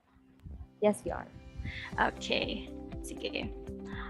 So hi, thank you for that, Rika and Abby. Hi everyone, good afternoon. I hope everyone is still doing well. Okay, meron pa tayong isang speaker. So without further ado, let me introduce our second guest speaker for today. He is a corporate and environmental sustainability practitioner, a registered chemist, and a climate reality leader. He graduated with a degree of BS Chemistry at the University of the Philippines at Los Baños in 2015, and Masters of Sciences in Renewable Energy and Resource Management at the University of South Wales in the United Kingdom in 2017. He is a consultant under the Industry Solutions Consulting ISC sector for Nomura Research Institute Singapore, Manila branch. And he continues to work with publicly listed companies in the Philippines on how to improve their sustainability journey through reporting, analysis, and strategy formation. He is also a co-host and researcher for the Sustaina Rumble podcast, the first podcast in the Philippines that talks about issues on sustainable development in the country, and the only podcast in the nation to be a member of the National Economic and Development Authority's NEDA Stakeholders Chamber or for the Sustainable Development Goals. In addition, he is also a 2022 Island Innovation Ambassador, 2022 European Climate Pact Ambassador for the Philippines, and member of the Society of Sustainability Practitioners and Sustainable PH. Ladies and gentlemen, let us all welcome our second guest speaker for SDG 12, our guest speaker for SDG 12, Mr. Jonas Marie Dumdum.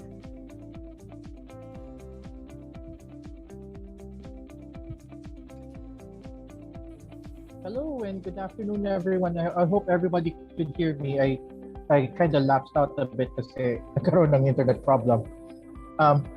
Let me just share my screen and let's begin. Okay.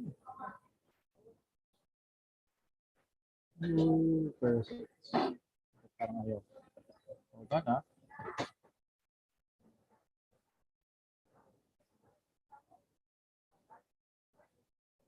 Okay, can everybody see my presentation? Yes, sir. Yes po. Okay. So the title of my talk this afternoon, I kind of modified it a bit, is called In the Previous Year. And we're going to make it a different way, no? The way that we're going to do this session, because I want it to be as interactive as possible. All right. So we're going to do a self-assessment of our own consumption patterns as part of SDG 12 or responsible consumption and production. And I want to apologize for the noise. I am in a public place, unfortunately, because I have meetings after this call. So please bear with me, but I will do my best to be audible as much as possible. All right? Okay. Oops. So the rules for this session are as follows. I will be giving you 5 statements in one slide, which corresponds to 3 possible indicators to determine your personal consumption and production patterns. I want you, in your mind, or if you have a piece of paper and pen, that's also okay. I want you to answer on a scale of 1 to 5 on how accurate the statement is applicable to your personal experience. And then lastly, I want you to total up your responses and share your total scores per indicator so that we can discuss it later on. All right? Okay. Could I get a thumbs up if everybody understood the instructions? Okay, thank you. All right. While waiting, I just forgot something as well. I'm gonna we're not going to do this with background noise. We're going to do something a bit more different. And let me just see if I could help us out here with some music. Let's see if I can find it.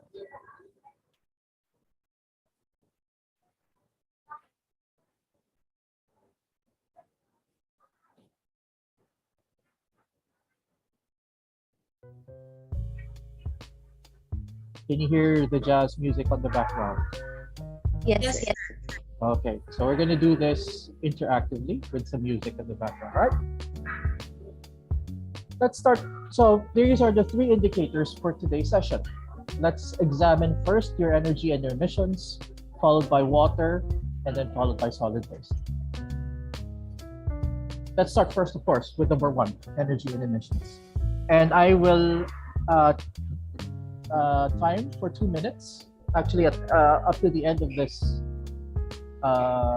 particular jazz music that we have right now, to examine these statements.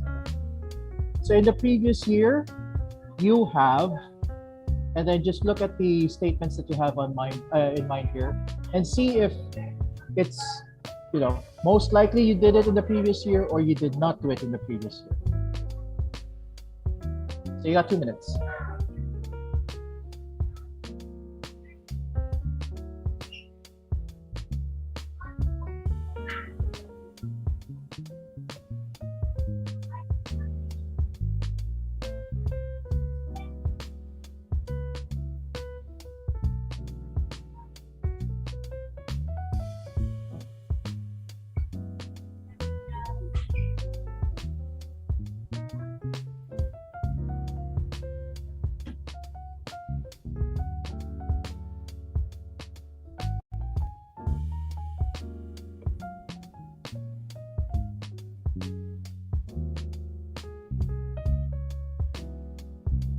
By the way, once you're done assessing, kindly total up the scores and put your scores on the chat box.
Okay, so I'm gonna have to ask you to stop, but please continue putting your scores on the chat box. So we're gonna continue on to the next indicators, or set an indicator, next set of statements for the next indicator.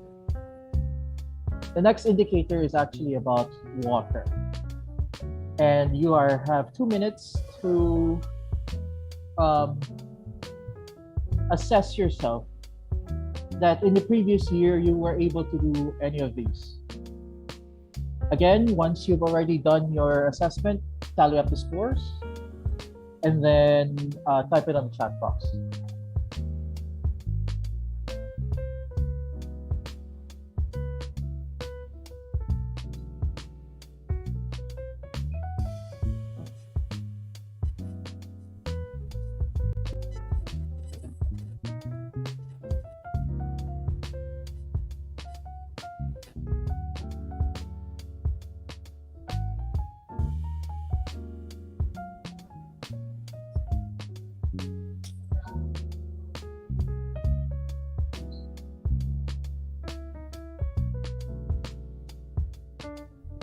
Wow, 22. Water.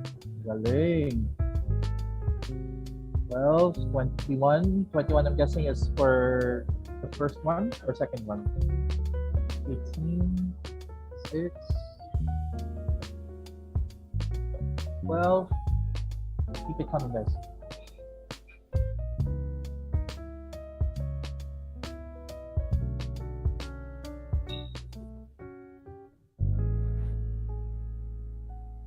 Okay, so we're coming up to the second, to the end of our second set. So please stop for your assessments for water, tally the scores up, and then we'll go to the next category, all right? Or next indicator. Okay. Lastly, and perhaps this is like the most controversial right now, solid waste. You have 2 minutes to assess yourself if you've done any of these within the previous year.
All right. So we've come to the end of our self-assessments. Pencils down and calculate the amount of yeah, the score that you had in the third indicator, everyone. Okay. All right. Can I get a thumbs up for those that have already set in their scores for water? Oh, sorry, solid waste. Solid waste. So we already have a fair deal of people that are doing it. Thank you very much. Okay, so keep those scores coming. And we now come to the part actually of why did I ask you to do this in the first place? You ever wonder why? No? Okay. So I made this self-assessment because this is actually the best practices or some of the best practices that you can do at home or as a member of the youth. And if you had more fives in your scores, the more likely that you're actually more responsible in your consumption patterns within the previous year. Obvious naman, di ba? All the statements given had positive responses, right? Like you could imagine yourself doing it, but probably you didn't. We weren't able to in the previous year for some reason. Apologies again for the noise. Okay.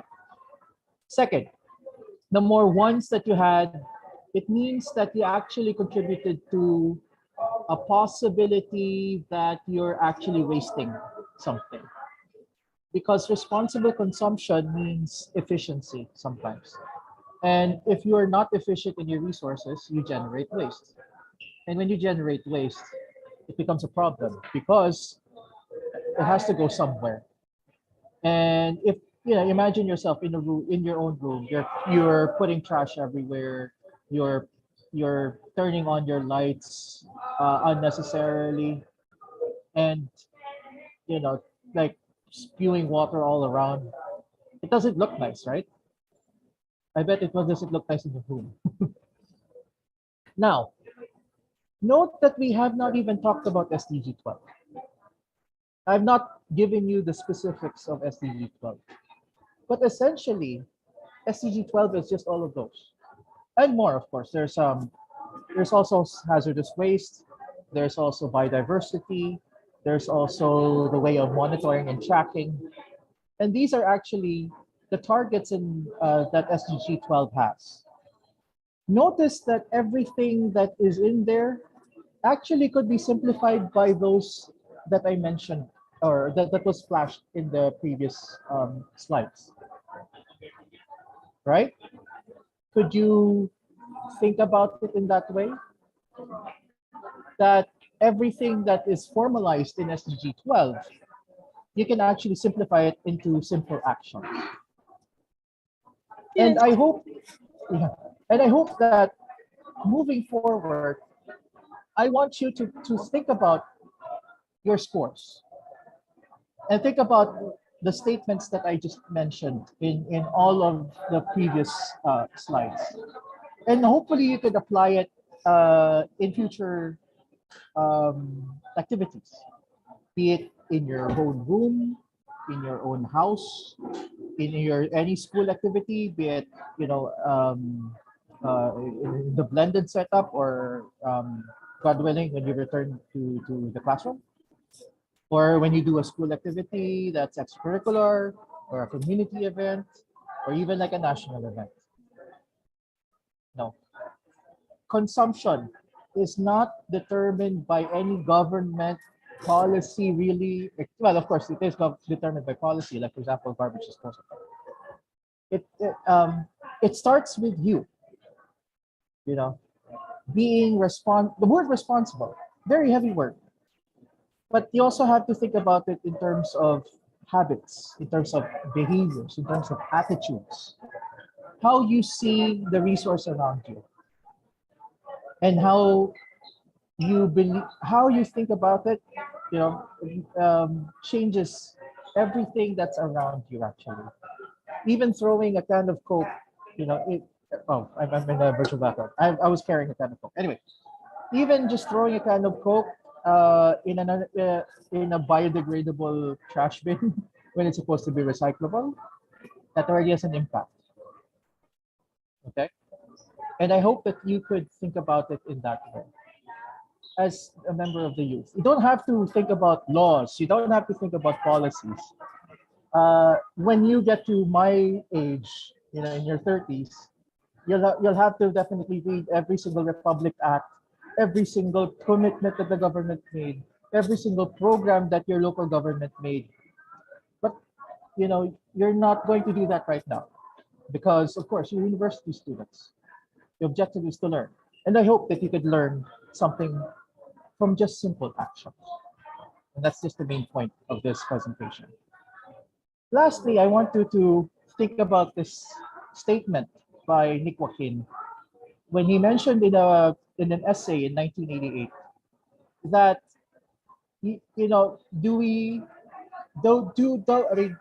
are our simple actions constitute to nothing? You have to think about that. Your simple actions, your individual actions, can actually contribute to a bigger cause. Simply eating more vegetables, or turning off the lights when you're not in use, can actually be a big contribution as a Filipino. Okay, never be scared about your own efforts, however small or big it may be. because your actions will definitely affect that of the nation and of the world. And lastly, one more thing. This is my last slide, by the way. I want you to think about the image on the right. So this was taken aboard the International Space Station in April 7, 2021 by a Japanese astronaut named Suichi Noguchi. He mentioned the Philippines as beautiful, right? Isn't our country beautiful? Isn't our home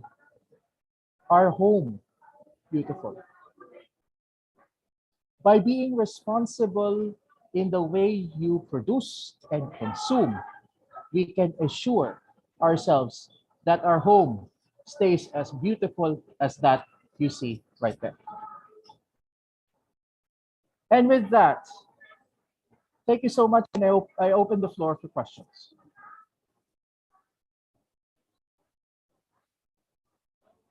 Okay, thank you very much, Mr. Jonas Marie Dumdum, for the amazing talk and interaction about SDG 12. Actually, I very much like how we were first tasked to make a self-assessment as we are able to think about what we did for the past years in terms of consumption and as part of the youth as well. Then again, we were also given an idea of what we could do to save energy, water, and even solid waste.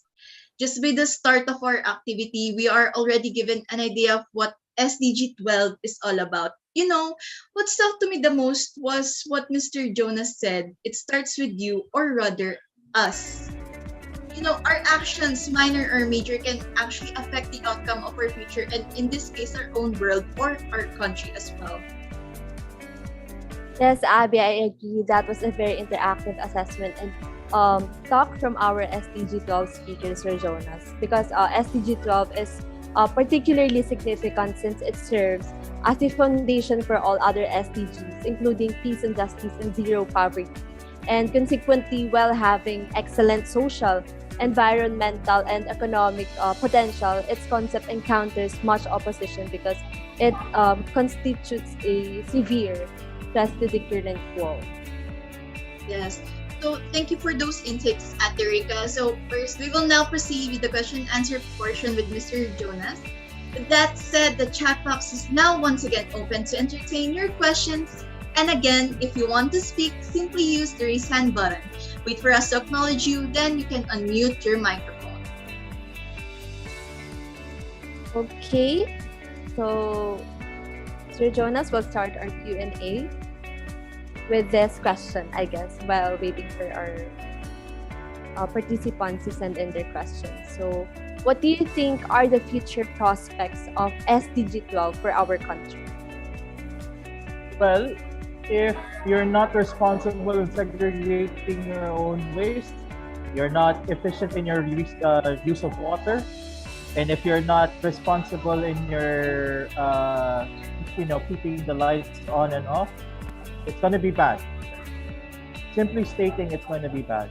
And right now, the trajectory on a business as usual kind of way, or if you do nothing, is pretty nasty, particularly in two matters: water consumption and solid waste. Why those two? Imagine Metro Manila had a water crisis last year. What's the possibility of Metro Manila getting a water crisis this year, or the year after, or 5 years from now? And we're not doing anything yet in terms of the national government because, of course, we just had a new administration. So what do? That's one. You have to think about that. Second, waste, solid waste, particularly in two matters: food waste and solid waste. Food waste in terms of your deliveries to, Grab and Food Panda. Are you sure that you're really consuming all of the food that you ordered? Second, plastic waste, particularly in digital deliveries or online shopping like Lazada and Shopee. Are you sure that you're actually throwing your plastic packaging in the right way? Again, think about that. Thank you so much, sir. It gave us a lot of things to think about now.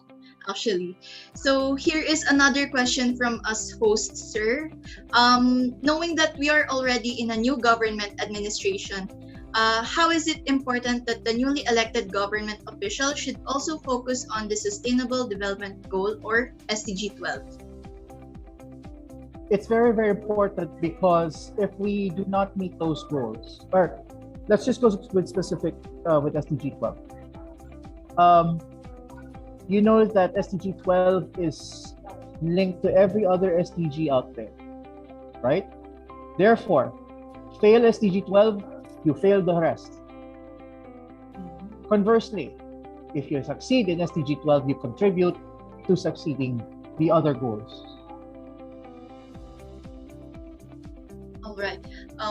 Thank you, sir. I think Miss Irish has a question. You are acknowledged po. Hi, thank you, host. Hi, sir. Good afternoon po. I just have question followed up by some sub-questions po. I'm curious to know, how do Filipinos view SDG 12? Specifically po yung pinaka parang essence ng SDG 12, which is ensuring responsible consumption and production per se, not only sa mga industries pero as ordinary people here in the Philippines. Tapos why po do they view it that way? And if so, what should be our outlook po talaga for SDG 12 as Filipinos? Okay. So,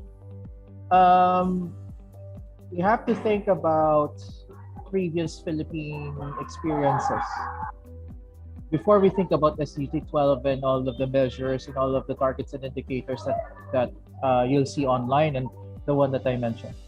First of all, before we had the SDGs, what were our attitudes towards waste, for one? We throw it outside, we burn our plastic, our waste, diba? If you were in the provinces.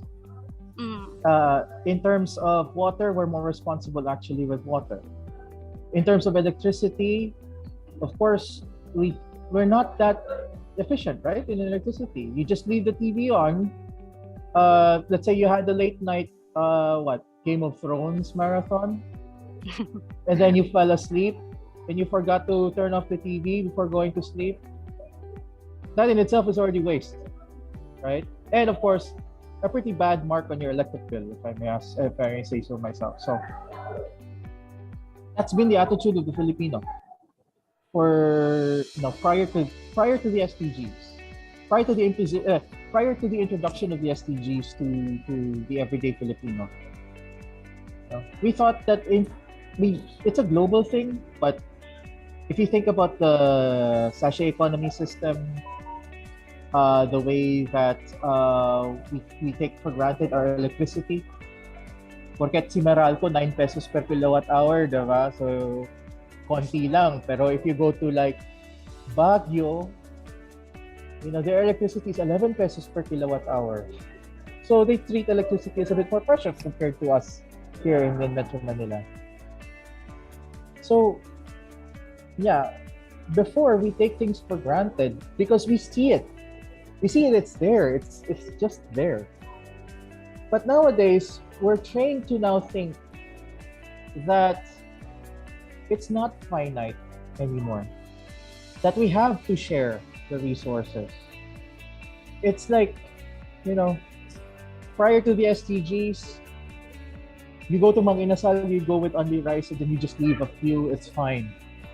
After the SDGs, you really have to make sure that if you're going to get extra rice from Mang Inasal, you really consume it. Because, what happens to the, yung tira? Again, we think about that. So, the outlook. What should be our outlook on? The outlook. So, we have to change. It's obvious we have to change. But don't assume that you'll be forced to do so by the government or some large organization or the private sector to change your attitudes towards the things that you cherish the things that you purchase, the things that you consume, right? It has to start with us so that we can collectively, as the Filipino, push the agenda forward and make it happen. Otherwise, everything that I just said earlier with the Mang Inasal situation, if you give it that analogy, eventually you're gonna run out of only rice. Opo. Then what happens? Diba? When Mang Inasal would stop giving you only rice, then what happens? Similarly, if you're gonna run out of resources, then what happens?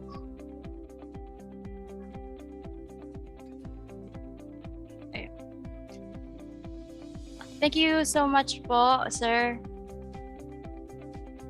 All right. Thank you so much, Sir Jonas, for that wonderful answer. I guess we have a question here from Mr. Fernandez. His or her question is: should schools have a bigger role in teaching students how to manage waste, or should it be the parents? It's both. It can go both ways. This is a conversation and not a learning experience. When our parents were at our age, they didn't have all of this learning. Therefore, whatever they taught us was based on their previous experiences. So, what do we do as part of the youth? We teach them. We share to them what's going on in the world, and then we work with them. Not dictate, not tell them, but we work with them. That's one problem right now in the world, because we're now panicking, we're having a crisis, like the previous speaker said, inflation, we're having a crisis. But it's not just a financial crisis, but also a crisis in materials. If you can't buy a certain material because it's too expensive, then it means that one of the possible reasons would be because that material is scarce, or that material is very hard to procure. So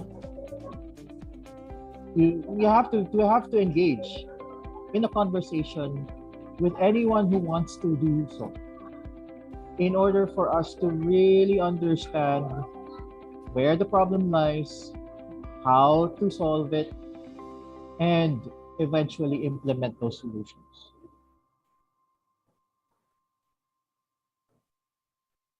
All right, thank you for that, sir. I just have a sudden thought while you were talking before about Mang Inasal's rice issue. I remember back when I was little or around in elementary or high school, I already remember there's an issue before about the shortage of rice, when there were a lot of memes popping up about this, and then there were certain instances that said that what would happen if we ran out of rice and there's no more only rice in Mang Inasal. And then I remember people saying it's only vegetable na lang, or rather So for my question po ngayon, how do you think the Philippines is doing right now in terms of consumption and production? Are they innovating? Are we failing in terms of this SDG or what? Just in my observation, kasi it's like it's fluctuating for me. I don't know if it really it's really... That's a very good question. During the pandemic,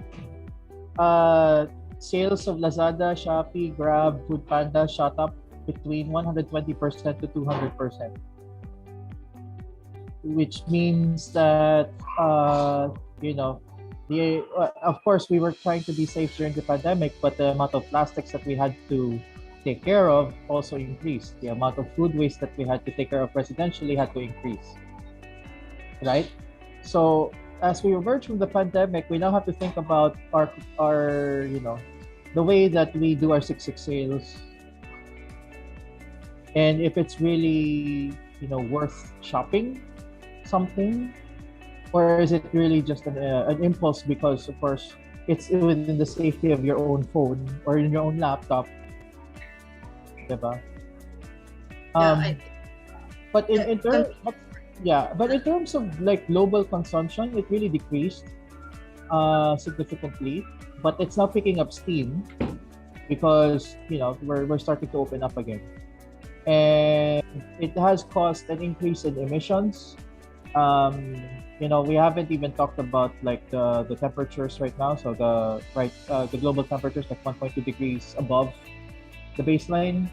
You probably heard about Europe having a heat wave for the first time in over 30 years. That is because we were irresponsible in our consumption and production in previous years. There's no other explanation than that. So, what do you do about it? I leave it up to you. Thank you, sir. I think that wraps up our session, and that's the last question. Okay. All right. Thank you for that, Sir Jonas. Again, thank you to everyone that participated in this session as well. We hope your questions are answered and you learned more about SDG 12. Now, we will have the awarding of the certificate for Mr. Jonas Maridumdum. Next slide. Thank you Okay. for that. This certificate of appreciation is hereby presented to Jonas Maridumdum in grateful recognition for being the guest speaker during the SDG Talk Series, achieving sustainable economic growth through the integration of SDGs 8 and 12 of G17 University Ambassadors Consortium Philippines, Class of 2002, given this 23rd of July 2022.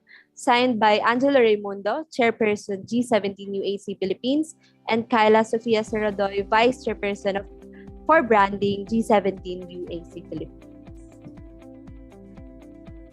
Maybe call on our tech for the photo op with Sir Jonas. Hi. Thanks, Abby. I'll be taking over the photo op. So in 3, okay. Let's show our big smiles. 1, 2, 3. Okay, another one. 1, 2, 3. Okay, thank you so much. Thank you very much once again, Mr. Jonas Maridumdum, for your time. We very much appreciated the question and answer portion and enjoyed the talk very much. Yes, thank you so much, sir. Okay, on behalf of the entire G17 UAC Philippines, the admin, the National Executive Committee, and the university ambassadors, again, we would like to extend our sincerest gratitude to both of our speakers for giving your time and effort to lecture us today. So to end today's program, let us welcome the Vice Chairperson for Branding of G17 University Ambassadors Consortium, Ms. Kyla Sofia Seradoy, to deliver the closing remarks.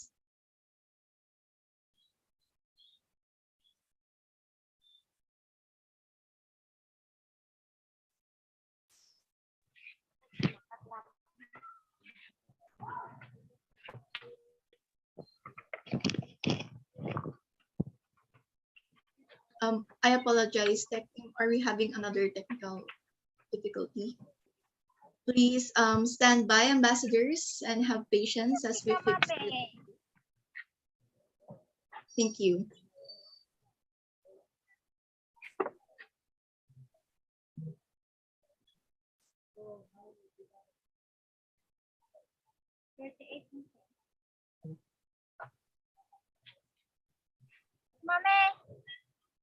For our dear ambassadors, kindly mute your microphones since we are still in our event. Thank you.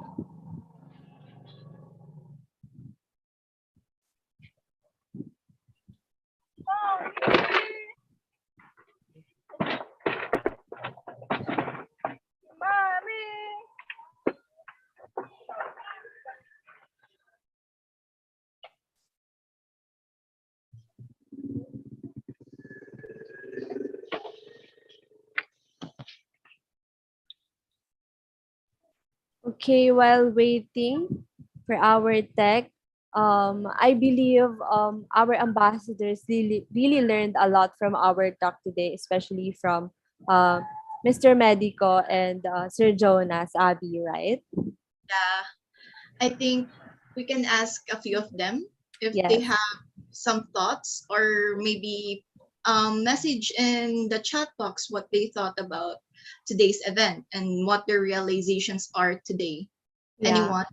Or should we call I someone? think we should call someone. Okay, okay. Okay, Miss Mary Elise Valasa, how are you today? Can you unmute your microphone or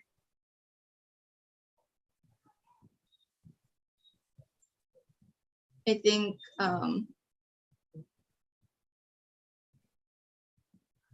Hello, Miss Mary Elise.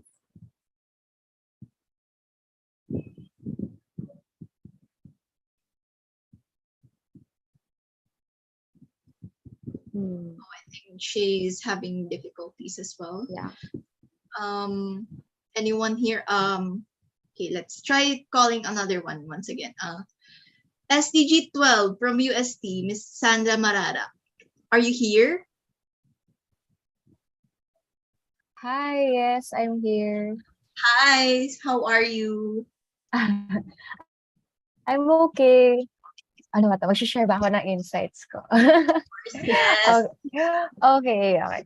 So actually, very interesting para sa akin ng SDG 8 since ako bilang tao, hindi ako masyado inclined talaga sa topic na about economy, but I'm a tourism major, so dapat mas exposed ako sa mga ganitong study, ganitong industry. And at the same time, sa SDG 12 naman, I'm really in awe of how diverse and broad our SDG is. Kasi hindi lang siya yung responsible consumption, pagkain lang. So much more than that. Meron sa clothes, meron sa iba pang na-produce natin bilang mamamayan at bilang mga malalaking industriya. So kanina nung nag-talk si Sir, napaka-insightful nun and something to think about kasi nakakagulat na marami ka pang ma-unleash na kaalaman sa SDG namin, and I'm hoping that sa project implementation namin this August ay in some way ma-apply namin itong mga learnings namin through our own projects.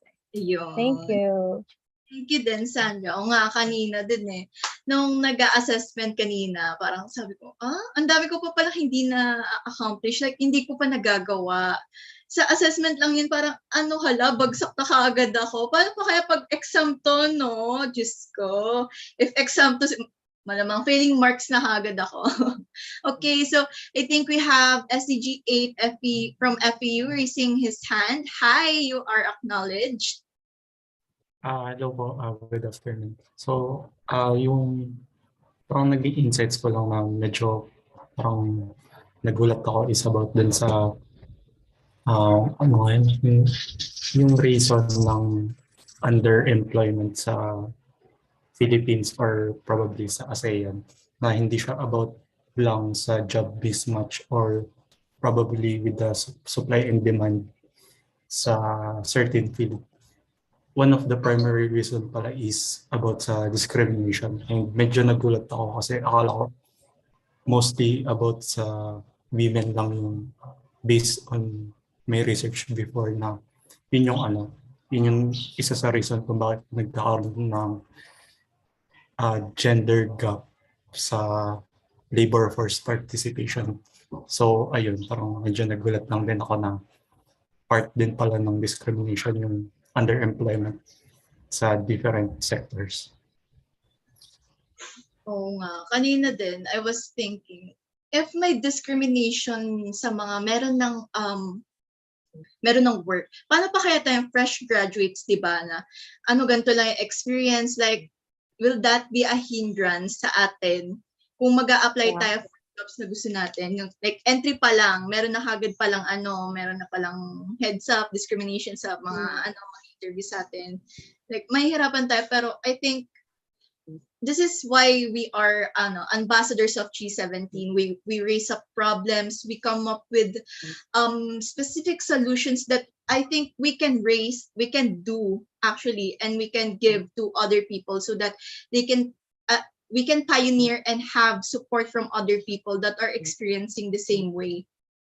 So, ikaw ba, Ate Rica? Yes, I agree, especially that next school year graduating na rin ako. So, I have a lot of plans in mind, and syempre in the future hindi rin talaga natin alam kung talagang mapapanindigan ba natin yung plans natin, or there will be there will be some opportunities na biglang kakatok, or ina-knockdown ba tayo nung plans natin or something. So as part of G17, talagang helpful yung ganitong webinars, especially listening to speakers kagaya nila sir, no, na may talagang experiences and knowledge to share us kung ano nga ba yung pwede nating makita, or saan tayo pwedeng i-lead ng mga ganitong webinars and such. So I guess okay na ang ating tech. Ayun nga, I think we can proceed na. Once again, Ms. Kyla Sofia Seradoy to deliver the closing remarks.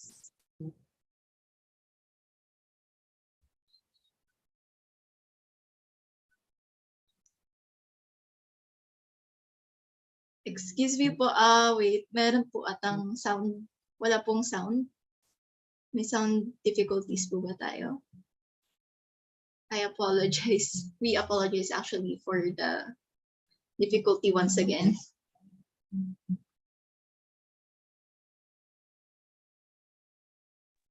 Yeah, actually hindi talaga natin may iwasan yung mga ganitong scenario, lalo na virtual talaga tayo. So kahit naman we are on site, we will experience some difficulties rin naman talaga.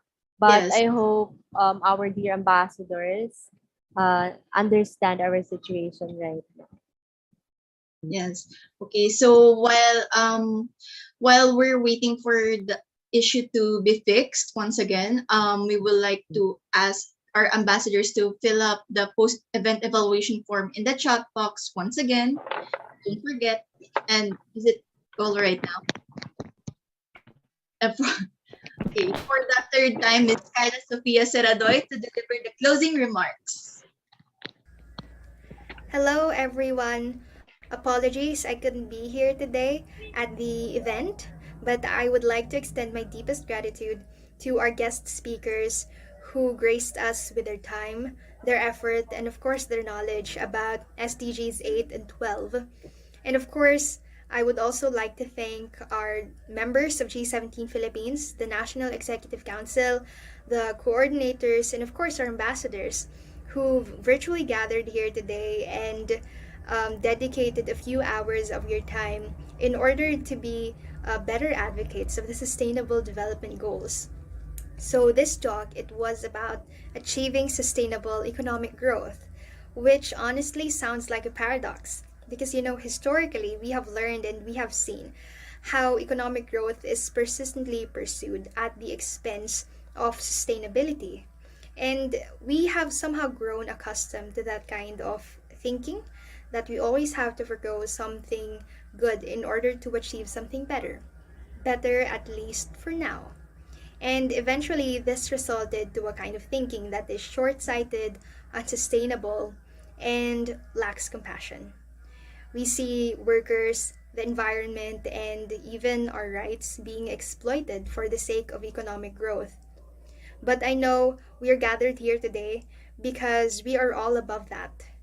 I believe that all of us are innovators and trailblazers, and that we are all ready and that we are willing in order to pioneer sustainability and economic growth. Again, thank you very much to everyone for attending this webinar arranged by Miss Irish Andal and Miss Girly Sevilla. Thank you very much to everyone, our guest speakers, and all of the members of G17 University Ambassadors Consortium, Philippines. Thank you. All right, thank you for that, Ms. Radoy. Hello, everyone. Apologies. Reminding our dear ambassadors to please answer our evaluation form to be sent here in our chat box. Yes. Ayan, answer them with all honesty so that we could improve our next SDG Talk. Hello, everyone. Apologies, I couldn't be here today. Ayan, so before the program officially ends, it's time to show us those beautiful smiles for the photo op. This opportunity doesn't come quite often for us to be in the presence of such esteemed speakers. So let's turn on our cameras for this one.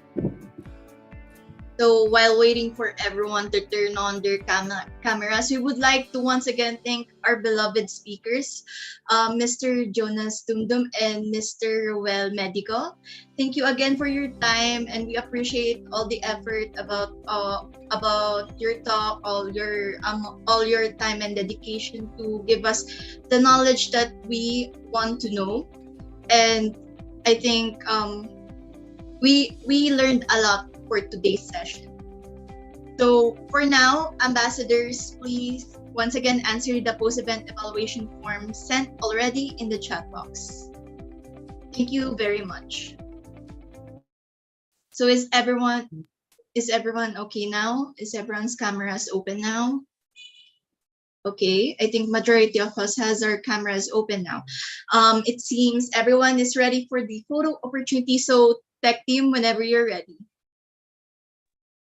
Hi, okay, I'll be taking over this one again. So I have two panels with me, so let's just keep our bright smiles right there. Okay, so on 3, 1, 2, 3.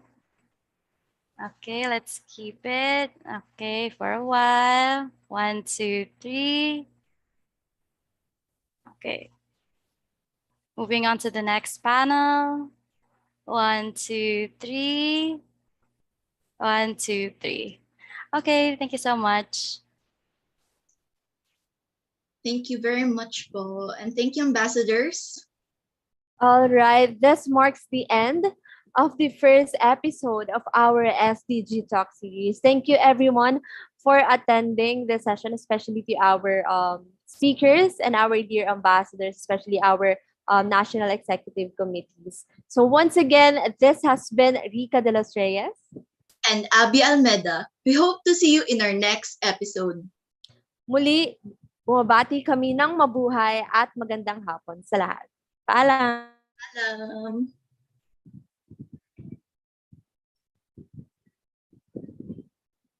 Thank you for arranging this. Have a great day. Thank you so much. Thank you so much po. Good day Stay po. safe and God bless. Have a great day ahead. Have a good day.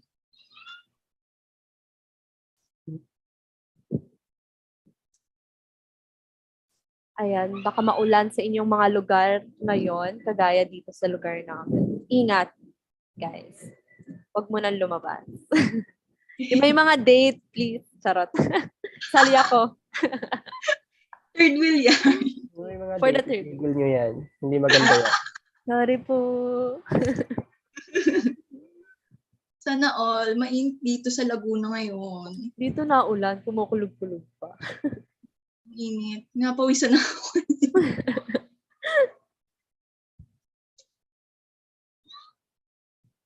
Ayan.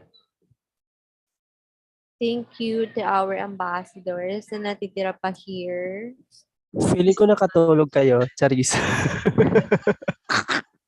Alam na. Good morning! Naka-live stream pa tayo. Wait lang. Ay, sorry po. Sorry po. Okay. I apologize. Nakalimutan ko i-stop yung recording. Stop ko na po. Yes, please. Thank you. Thank you. Grabe, record. Wait lang. Naka-live pa tayo. Wait, oo nga. Okay. Okay. We're just contacting Sir Bonnie. Sino pa ba ang ano dito? Nako, hindi ko alam kung yung mga ambassadors, i-ano nyo na. Hindi ako co-host, so paki-ano na lang sila. Okay po. Thank you guys sa ating mga ambassadors na natitira here. Maraming salamat. How to end live stream? Wait lang. Paano ba? Sino bang host? Ate Gay, ikaw ang host.